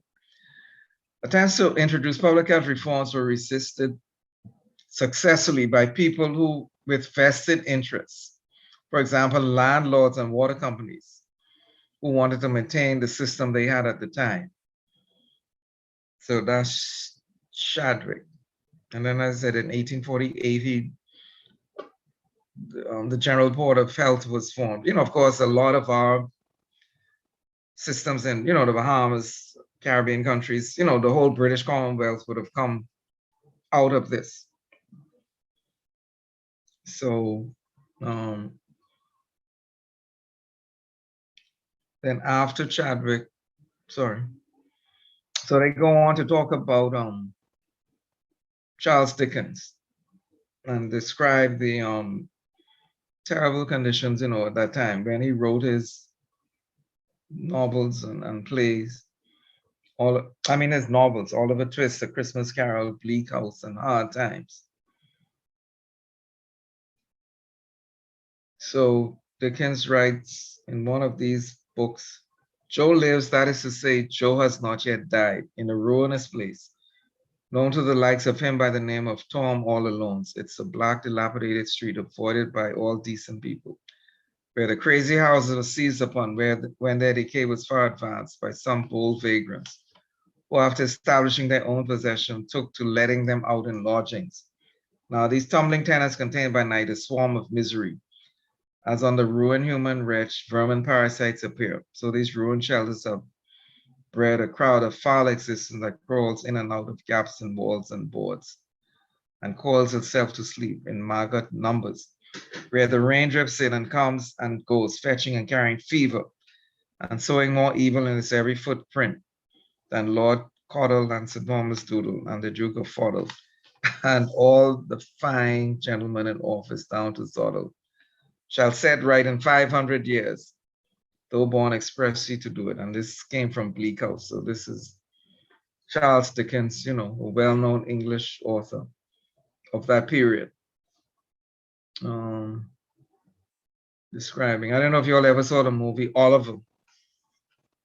And now the little boy was so poor, you know.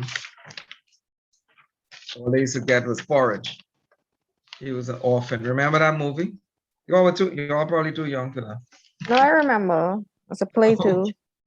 That's right. Yeah, very, very nice. Yeah, that's true. Yeah, it's a big play on was it Broadway or in the UK or both?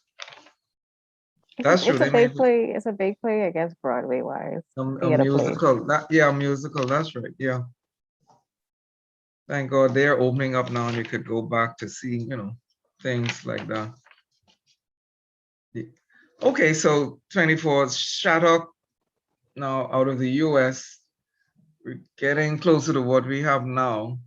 He identified major public health issues for Massachusetts. And, I always say Massachusetts been one of the leading states as far as health goes with the Framingham study that was done there as an example. So Shattuck identified these major public health issues, and that could be applied to the entire nation, the US, that is. So he established, he wrote this report, the report of the Sanitary Commission of Massachusetts. And in 1869, they got their Board of Health. So the UK was 20 years ahead of them, or England was 20 years ahead of them with their Board of Health. But he identified these issues, which are quite similar to what we have now. So he established the accurate keeping of health records and vital public health statistics to use as tools to fight disease. He improved public sanitary conditions by developing a system of sanitary inspection. We still have that. Develop a vaccination program, study tuberculosis, disseminated public health information to all citizens, controlled potentially dangerous products and controlled food adulteration, established nursing schools, or these were some of the issues in public health. Nursing schools were to be established. Mental diseases were to be supervised. Alcoholism was to be controlled. And then medical school courses were to be delivered in sanitary science. And immigrants were to be educated about sanitation. And preventive medicine and routine physical examinations were to be introduced into clinical practice. So a lot of what we do came out of the thinking, at the time.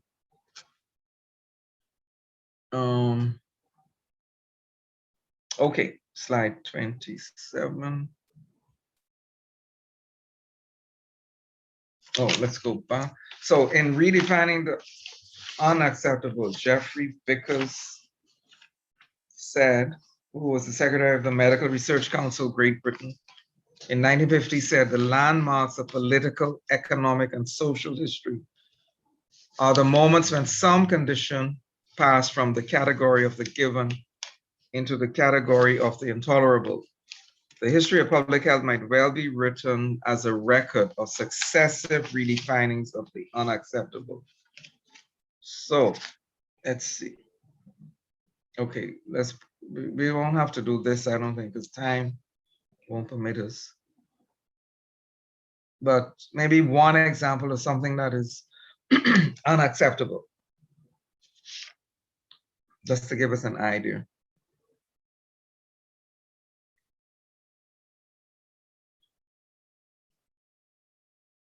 Somebody throw out some thoughts. Could you repeat the question? Sorry. Oh, the question is, I want you to brainstorm and just give me one example of something in public health that was tolerated in the past or was accepted, but is now intolerable. I guess it could be national, regional, global. I won't limit it to, just the Bahamas. You can think of anything. Would it be like, a lot of old people like to use tobacco use? That's an idea. Or maybe smoking, like how smoking was so so much right. I guess accepted. Everybody used to smoke. That's right. And Including anywhere. physicians. In hospital, doctors used to smoke. Can you imagine? That's true. That's a very good one. So that is now basically intolerable. Yeah, I don't know, we could go up there and pull a cigarette out of someone's mouth and say, stop this behavior, but it's certainly not encouraged, and it's close to being intolerable. If definitely if you're around people do it by themselves, and at least they have changed. In the old days, they would smoke any old way, whether you liked it or not. But most people who smoke now, they'll get up and go outside to smoke. So they understand how society has changed. And Right, and it's really restricted now, even in terms of rules. Like before, people could have smoked anywhere, but now, like, you would have smoking sections in terms of you cannot smoke here. Even on planes, persons were allowed to smoke at a period of time. right, that's They right. had changed that. Totally, it's not allowed at all now. Because you're right. In the old days, you had the smoking section, it was in the back, and then non-smoking. And they would ask you when you were getting your ticket, do you want smoking or non-smoking? Literally, I remember, being asked. Of course, and I always pick non-smoking. But, some people, but now it's not allowed. So gradually it changed. Exactly. That's a perfect example because they sort of came halfway. They didn't want to stop it, just cold turkey. So they allowed the non-smoking section. Then I guess the non-smokers started complaining that they were still being affected by the smokers. Because of course there's one cabin and the smoke just came up to the front of the plane. So, and then that now has become intolerable on planes. So that's a good example. Okay, so think about this, for later on. So then we had the sanitation revolution, slide 27.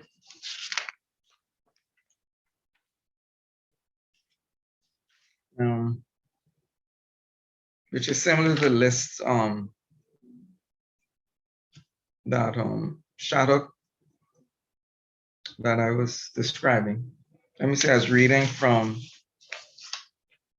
yeah, this looks familiar. I was reading from the notes for slide 27. Let me see. No, I was reading the notes from slide 24, which is the major public health issues. So, so the sanitation revolution now, I guess, came out of the sanitary reform movement of Shattuck. And so we get the people, redefining the unacceptable things that they would not tolerate. And so we get the sanitation revolution after that. So people are concerned about clean water and water treatment. We still have that today. Food inspection. We still have that today. Soaps, disinfectants, and pharmaceuticals. Well, I guess they're saying these had to be developed. Personal hygiene became, I guess, more expected. Public works departments, garbage collection, landfills, we just discussed that. And street cleaning became the norm and what people expect. And then public health departments and regulations developed, so to what we have today. So it all came out of this sanitation revolution. Okay, so the 20th century US mortality rates have dropped, and we have the same thing in the Bahamas, less childhood diseases and less tuberculosis, better housing, better nutrition, better sanitation, those kinds of things. So, and I guess change over from infectious diseases in general to more non-communicable. So we're seeing this precipitous drop here between 1900 and this is what, 25 years. So we follow to, in I guess globally, we still have countries with high rates, high mortality rates, poorer countries. So public health nursing,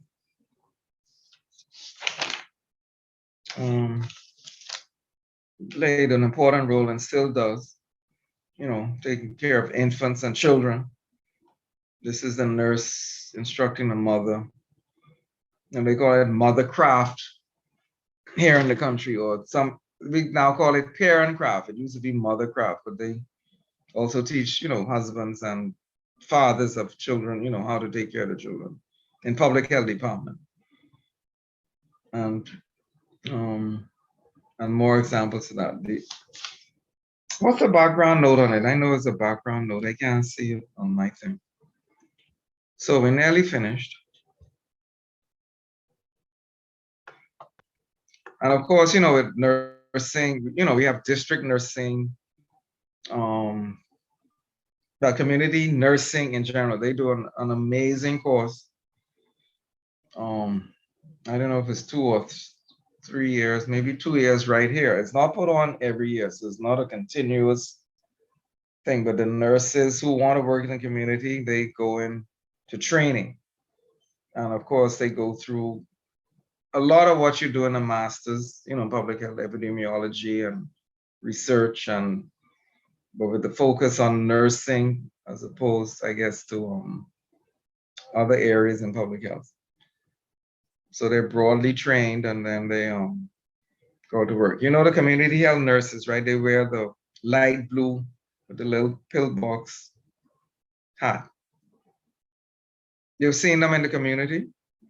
So they do things, I guess, like contact tracing. They try to blend in, though. They sort of, if they know they're doing sensitive, STD or HIV contact tracing, they wouldn't just arrive in the blue thing. They tend to just wear, regular clothes. They go with somebody, of course, for security, because that's been a problem. And they go in the community, and then they, find the person and talk to them and this kind of thing. So I hope a nurse will speak to, to the group about just nursing in general, community, district nursing, home visiting, those three come together. Okay, so 10 great achievements in public health in the US. Now this is a pretty old slide, 1990 to 99. I mean, that's 100 years, in other words, they say. 99, 2009. So this is 20 years old, a bit old. Anyway, up to 1999, there was vaccination, motor vehicle safety, safer workplaces, control of infectious diseases, decline in deaths from coronary heart disease and stroke. Now, is that still happening? There's a question mark at that, right? That's the Frankston area. I did work in this area too. And NCDs, you'll have to look at the epidemiology. Because now with increasing obesity, we're getting more trouble in that area. The epidemiologic transition, from infectious disease to chronic diseases. But Dr. Frankson. Yes, sir. You still there? What's the general trend? We had an initial decline, but is it now creeping back up? Or in what? The chronic diseases? Right, and stroke. You mean in America or here? Well, both places. What's happening in America? Because this is coming out of America. In America, people are getting fatter and fatter and living longer and longer. Okay.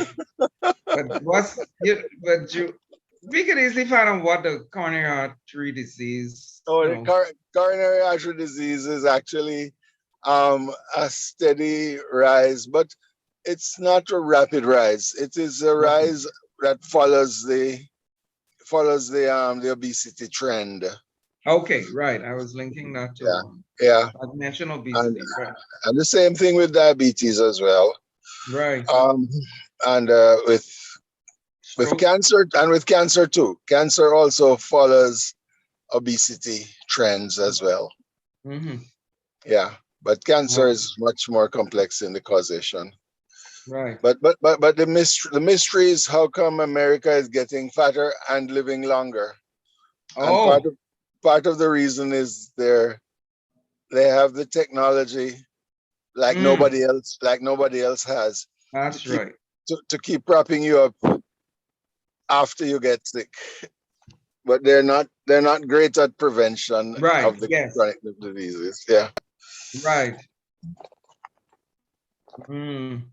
And over here, where are we in relation? So we're seeing a decline, or you'd have to look for the trends. I mean, you have to look it up.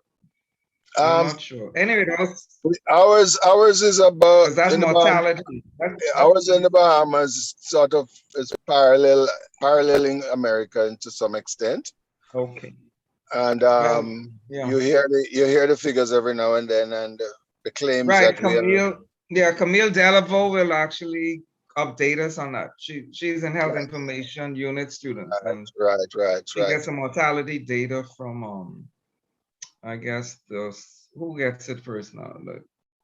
The She gets statistics she statistics get would give it to her, right, or and then she she produces puts them into these reportable, very attractive handouts. graphs and right. So Mhm. you'll see that students. Because when a Yes, death is registered, that goes to the registry, and then someone has to pull that information out of the registry. yes. I don't think it goes straight to statistics, right? No, No, it goes to the registry first, and right. then the registrar Go from there. after because they have to verify the data. Okay, They have to the validate it, codes, and and they then enter these codes, and then right, and then so they do official reports, and they also send some of the raw data back to Camille, to the Health Information Research Unit at the Ministry of Health. health information unit, right? Health Information and Research Unit, not Oh, Health and Information research. Research. Okay. Yeah.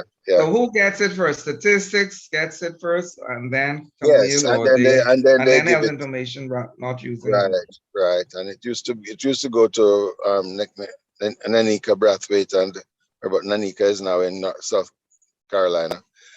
But I Right. think there's a new lady there. I passed there on Friday, was it? I passed there and was hailing them, and I saw a new lady there also. But yeah, Yes. Okay. it's a very important unit in the Ministry of Health, and I'm glad that one of the places that they will be visiting will be that. Yes, they'll get a talk from Camille. I have to firm up a lot of these talks.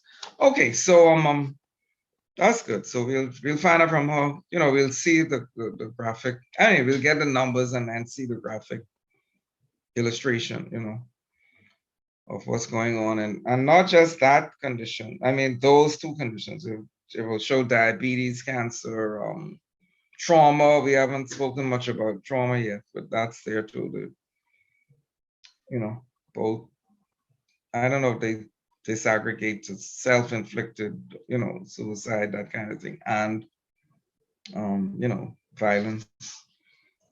violent deaths. So okay, so we'll explore that on students, right?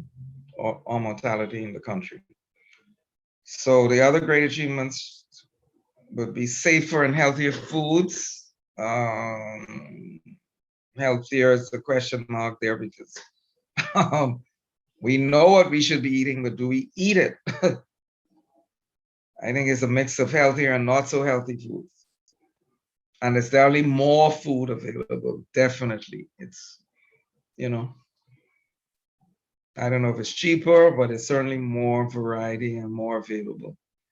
And a lot of fatty foods, sugary foods and bigger portions. That's the problem. So, and some, you could say this has happened, but then some other things have happened in nutrition where, it's not so good as this proclamation here. Okay, healthier mothers and babies. I think that is correct. I think our maternal mortality is dropping. Infant mortality, I think all of those are coming down.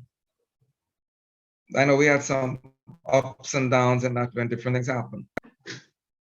Our country is so small that, you just need one bad outbreak or something, then the infant mortality goes straight up.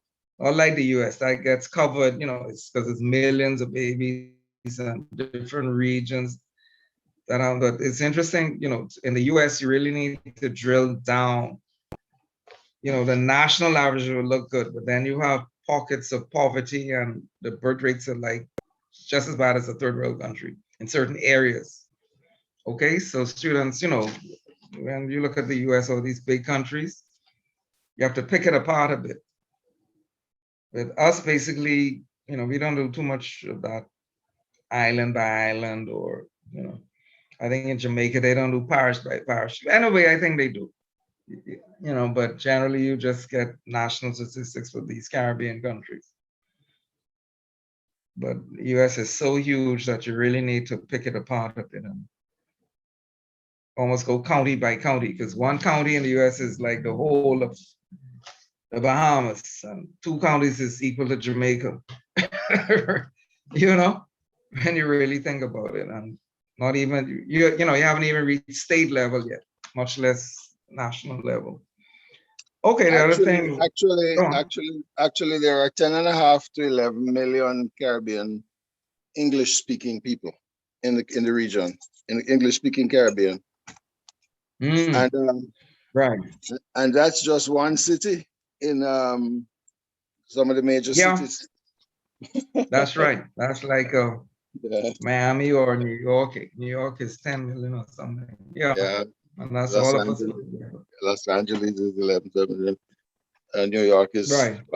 almost 10 million. We're small fries. Yeah. So so you can't compare, literally a county to a whole nation, but we do on an international level. You have to compare countries, because that's how it's done, especially infant mortality. That's one of the big measures of your health system, your country, poverty in the country, those kinds of things. They use infant mortality to compare country to country, nutrition, all of those things. So encapsulated in this infant mortality rate. So it's important, that we work on mothers and babies so that they are healthy, and the rates, are controlled, and we get good outcomes, or good, stabilization of mothers and babies' health, I should say. Okay, so family planning is another achievement, which allowed spacing of, the positive aspect of it. I know people say it's negative, and you're reducing the population and killing Black people and all these kind of things. But you do get spacing, and so the child gets more, attention from mom and dad, because there's not another mouth there to feed, and the economy. The child can afford, the parents can afford to give more to one particular child before another one comes along. So that's the rationale for family planning. Not killing anyone, but you're spacing and allowing each child to flourish. Okay, then we have fluoridation of drinking water. Now in the US, they have that. I don't think we have that here. And then definitely recognition of tobacco use as a health hazard. I think here what we do, I think they were doing the coating of the teeth, right? What they call it? Where they put the thing on the teeth. Students, you all would know that. You all probably had that. They put what they call it, a film, a layer. You understand what I'm talking about? You can hear me? No, sir, I don't understand. Yeah, and in dentistry, they have something where they Like when they put the caps on? No, not just caps. It's something you put on the teeth, like a thing to protect it from cavities. Look that up for me, please. I forgot what they call it. But it's definitely, they do it. And what do they use would be interesting. It may be fluoride, Is it a fluoride? Is it a fluoride application? A fluoride right, paste something application? Right. Do we do that here? I think I hear them talking about it here. For children, to protect them from. Every time I go to clean my teeth, they give me a good fluoride job. Okay. And buff the teeth and all of that. Right. A dental sealant? Sealant, sealant, something like that, right? Yeah. Yeah. That's done here, right? For children, right? I have no I- idea. I would suspect so because Yeah. Bahamas is very progressive when it comes to dentistry. Yes. Bahamas, Jamaica, Trinidad, Right. Barbados, very progressive when it comes to dentistry. A lot of our dentists are actually trained abroad, so they come back with that Mhm. knowledge and skill. Yes. That's right. Yeah, sealants. That's what it's called. You're right, Stephen. So that's good. Yeah. So again, as I said, as I'm saying, I don't think we have the broad public health approach of fluoridation of drinking water, but we do sealants and of course the education, and they go to the schools and the hygienists show the children what to do, and the Ministry of Health has, in collaboration with education, they have school sites where they examine and treat children in the school setting itself. I think that Stephen Dillard and maybe one or two other schools. So that's very good, The children get their dental care at school, which is the perfect place to capture them. Okay, so now tobacco use was the other great achievement. As I was saying, doctors used to smoke, and just to use the profession that should be the one knowing about it. But it took a while, for us to realize the link with cancer and smoking. That wasn't always known.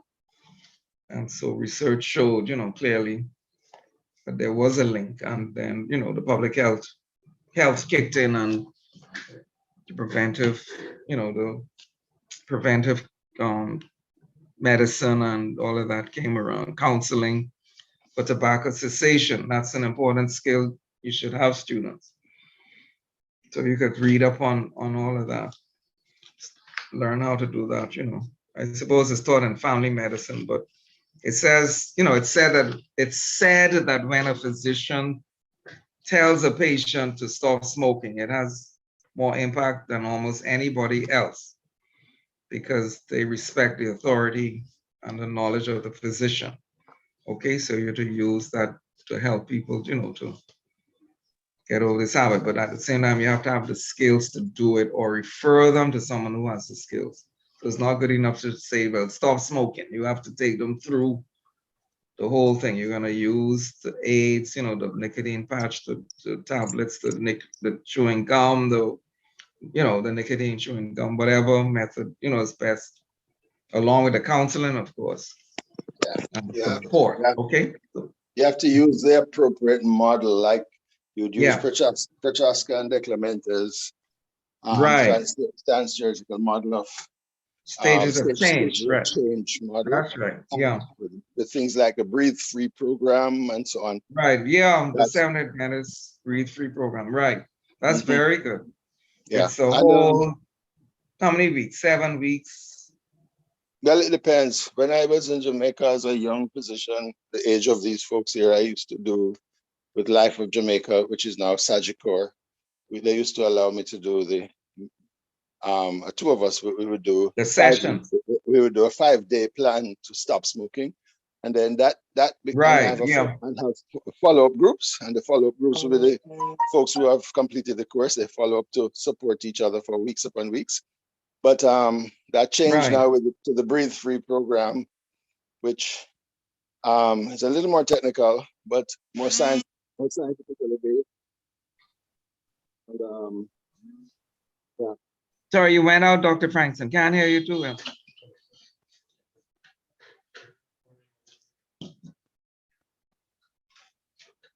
Dr. Frankson, you still there? Come in, students. A patient here to see. Let me just tell them. Yes, sir. Yes, Hold on a I'm sec. still- I'm in I'm still class here. with some students. Come in. I'm still Give me a here. few minutes. And so yeah, I'm still here, Dr. Moxie, and the Oh. Breathe Free program. And then in addition to the Breathe Free program, there are others too, but as you rightly say, doctors have done a 180 degrees from being the most dangerous persons with smoking to now being the most effective persons in telling patients to stop smoking. Because back in the late 1800s and early 1900s, doctors used to prescribe smoking to asthmatics. Wow. because Hmm. it was a natural medicine thing where I thought anything that comes from a plant must be good. So Oh, they teach yeah, right, that's the logic, yeah. yeah. And of course, they themselves used to smoke. And we've had the famous Yes, smoking studies in doctors and so on, and trying to get doctors. Now doctors are actually all, I think, on board now with no smoking and are become the right, most effective Mhm. way that a patient could hear about right, stopping smoking, or a client right, is from a doctor. But there right, are other effective right. ways too, with support programs. Yes. And if you I think it was Richard Dole who did that study. Dahl and Pito, Richard Dahl and Right, Pito. yeah, Yeah, yeah. those Mhm. famous studies there. But if you go to a National Heart, Lung, and Blood Institute and look on things about steps in helping a patient to stop smoking, you will see some nice steps in some of those things there on at the National Heart, Lung, and Blood Institute from the NIH. So we are, one blessing is that you hardly see anybody in the Bahamas smoking. One real blessing. Yeah. If they're doing it Yeah. behind the scenes, or you see a guy coasting down, looking cool with his big cigar in his mouth, that's a rare thing. And I hope you never change, because some of the other Caribbean countries, a lot of smoking is right out in the public, including marijuana, ganja. Yeah. Hmm. And it's no social control. People just do it. It's accepted. Yeah. So thank you, Dr. Frankson. Okay, so we're gonna wrap up now. Challenges ahead are new and persistent problems in public health. Okay, well, we'll have plenty of time during the clerkship to go over all of this. So I don't have to go back over this. So we'll start to wrap up. So these are some of the causes of death based on the risk factor as opposed to a disease. So it's tobacco in the US way back 1990. Tobacco, diet activity, alcohol, microbial agents, toxic agents, firearms, sexual behavior, motor vehicles, and illicit drug use. Okay, so we definitely have to update. That's so old now to see what the risk factors are now.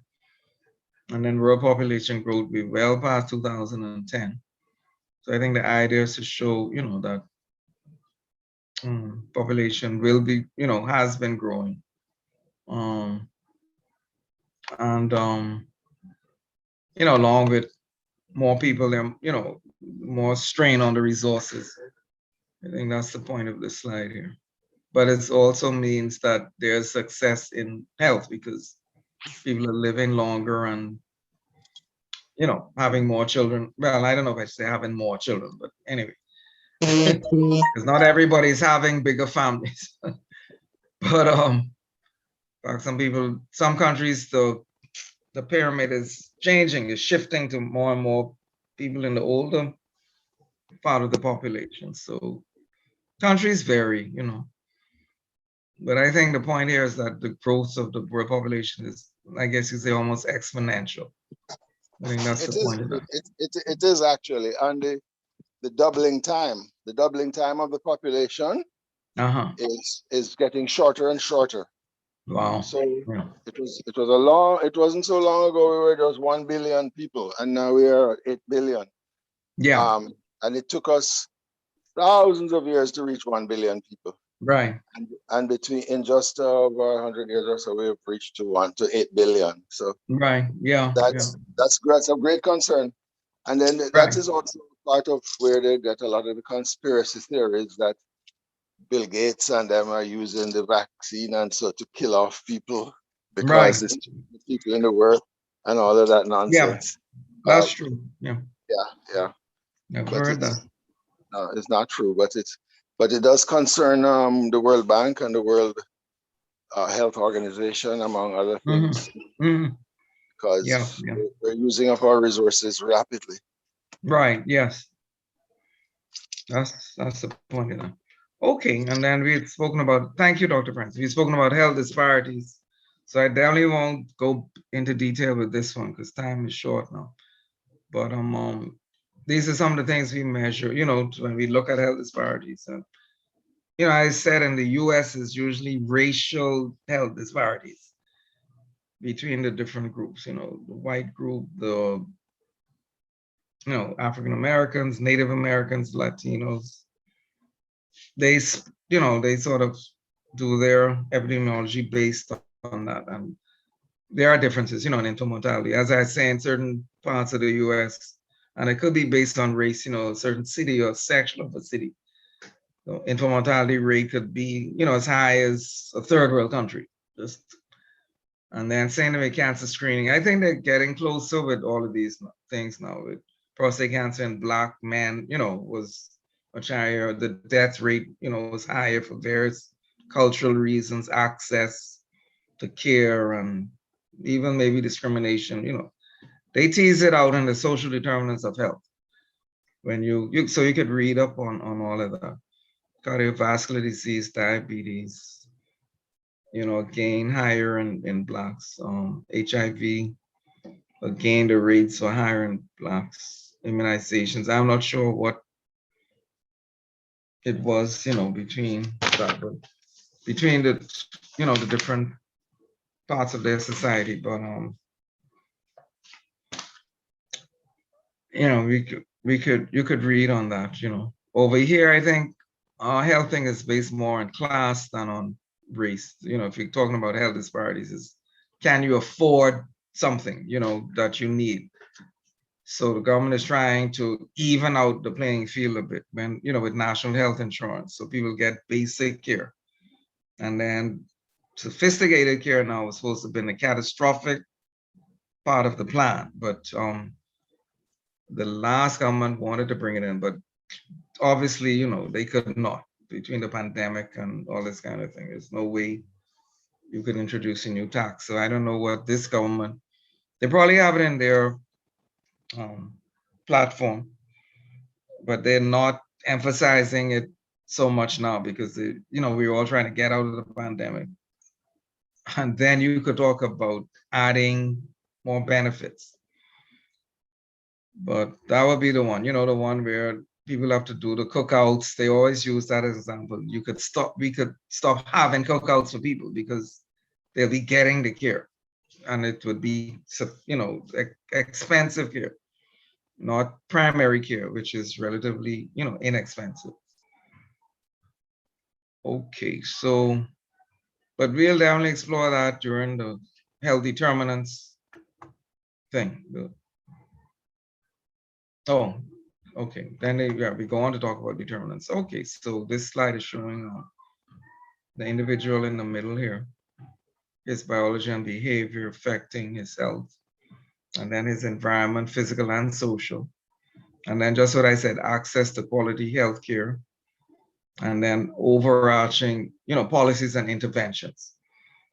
Okay, so, and then we have the impact of globalization, emerging infectious diseases. Of course, we're in a pandemic. There are others still out there, not only SARS-CoV-2. You have Ebola and Lassa fever and MERS, Middle Eastern Respiratory Syndrome, and others still around. So we're not out of the woods yet. I don't think we'll ever be out of the woods. We'll always be fighting disease and global spread of disease. So we have to be vigilant. That's the message with all of this, and quick to react and report. Okay, then they have the health disparities between industrial and non-industrial countries. Yes, they're definitely there. Pakistan, Yemen, Afghanistan come to mind. Compared, to the US or even the Bahamas, There's so many things, that we're fortunate.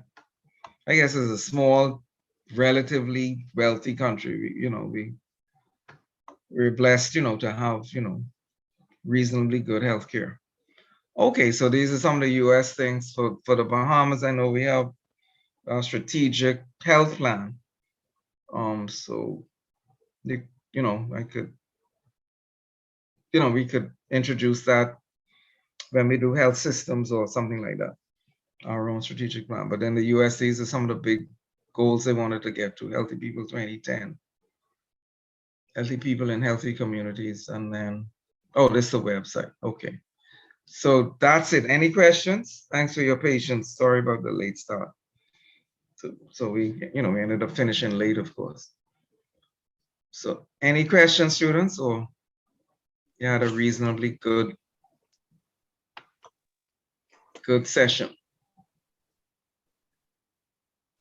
Well, while they're thinking of what to say, I will make a comment that this is always one of my favorite lectures because I love the history of medicine. And in fact, Yes. this is one chapter in the little book that I give you. The little book that I give you is called History of Medicine, a very, very short introduction, and by Professor Bynum Yeah. from Mhm. University of London. And so you'll get that later. Mhm. But that book has 5 chapters in it. That one is medicine in the community, one of the chapters, and that will go over this and some other things related to Malthusian issues as well, and so on and so forth. The business of the law as it and philosophy as it relates to the poor and what we should do with the poor. You'll be shocked to hear some of the early thinking about what people should do with the poor people in a community. We're glad that we have come a far way, baby. We have come a long way, baby. Yeah. From some But of it's so it. unfortunate you still see so many of them on the street. Yeah. It's like, what is this government doing, or what is society doing? You can't, how do you take care of the really poor now? And then there's a lot of poverty that you don't see, that, people in poor housing, and they're not actually on the street. I think the poorest of the poor end up on the street. That's what we see. But then in the communities, there's so much of it. People literally don't have enough food, and, dilapidated housing. Or they are poor and have a lot of food, but the wrong kinds of food. The calorie dense That's foods. another story. That's another story. But at least they're not hungry. Because that's the real tragedy. With all this food around, people are still going hungry. Yeah. Even if it's calorie dense, at least they should have something in the stomach to survive. So I think that's rough. In a society as rich as ours, that people still, going to bed hungry. That's not acceptable. That's one thing we could redefine, and say, no, this is not acceptable. That's a goal, I think we should set as a national. I think it has been set, but you still see so much of the poverty on the street. It's like you can't go to any stoplight, somebody's there and it's worse now with begging COVID. or something. Yeah. So, students, we have to help people. If you're in a position to, which most of us are, we try to help, Yes. Everybody does a little something for somebody, and everything gets better because, enough of us are here who have the capacity to give, and we should do it. So if you have one person and you have 1,000 people helping one person, then the problem is solved. And at our level too, you can help people with instituting better programs that not just hand out individual. I know. And give them a fish, but also teach them how to fish. That's a good one. I like that. Yeah. As well as give them a fish. Yep, because what happens tomorrow and you don't pass that light again? Until a week later or a month later, the person's still there begging, as you said, Dr. Franklin. So you need some way to get them off the street or something, because programs to develop. It's so distressing, you don't know what to do with them. You just look and just like how the government is investing in us and our medical students to develop them, because they're the best and the brightest. We have to also turn around and pay it back. That's a good one. Yeah, I like that concept. Yeah, everybody's life is worthy of support. But anyway, students, I think we better stop, because you'll have to do some reading and continue your research and get ready for tomorrow. So Dr. Franklin, you'll do the 9 tomorrow, right? That's correct. So Okay, and I'll do the folks, 2. right? you'll have night duty tonight or tomorrow, whichever you choose, but you can work with the groups up into the night. Just pretend like you are on night duty. Some of you, Like those of you who are doing the introduction and literature review, you're on night duty tonight and tomorrow night. So remember now, after class, just have meetings among yourselves if you want to. that's true, yeah. Get something Yeah, finished, you have to get it started, yeah. The quicker you get this thing over with, the better. Take a break in between, of course, and pace yourselves, because we also have to live very healthy, especially in this clockship. Yep. So students, thank you, Dr. Franklin. Anything else, or can we wrap for the day? Any other questions? Dr. Maxey, I was wondering if you finalized a schedule. The schedule? Yes, sir. No, I haven't finalized it because I'm still waiting to hear from different people. But this week will basically, I'll send out a lecture list or tutorial list. So you'll have an idea. I know where you're going. Tomorrow would be Frankson doing, I guess, the next one in line for him. But I'll send out his list and then I'll send out my list. Okay, So my next thank one you. is the one I sent to you. Yeah, it should have, you all should have had it, but Yes, sir. I we planned to do it do. on the weekend, and then this happened, that happened, the next thing happened. Before I knew it, I was sitting in front of this computer at 1 this morning, falling asleep. And it's like, I didn't have the energy, as simple as it sounded, to write a list. I just like, my brain refused to cooperate, and I was literally falling asleep. I wanted to do that, Oh to my get it to God. you by, today. But so I'll try to do it this evening, and hurry up and get it to you. At least for this week, and then next week, we start to bring in a few external tutors. So I'll work on that, in the morning and later on this evening to hurry up and get it finalized, Thank you, It's a sir. We quite a, appreciate it. yeah, it's quite a bit of coordination in a clerkship like this. I And can Because you have to imagine.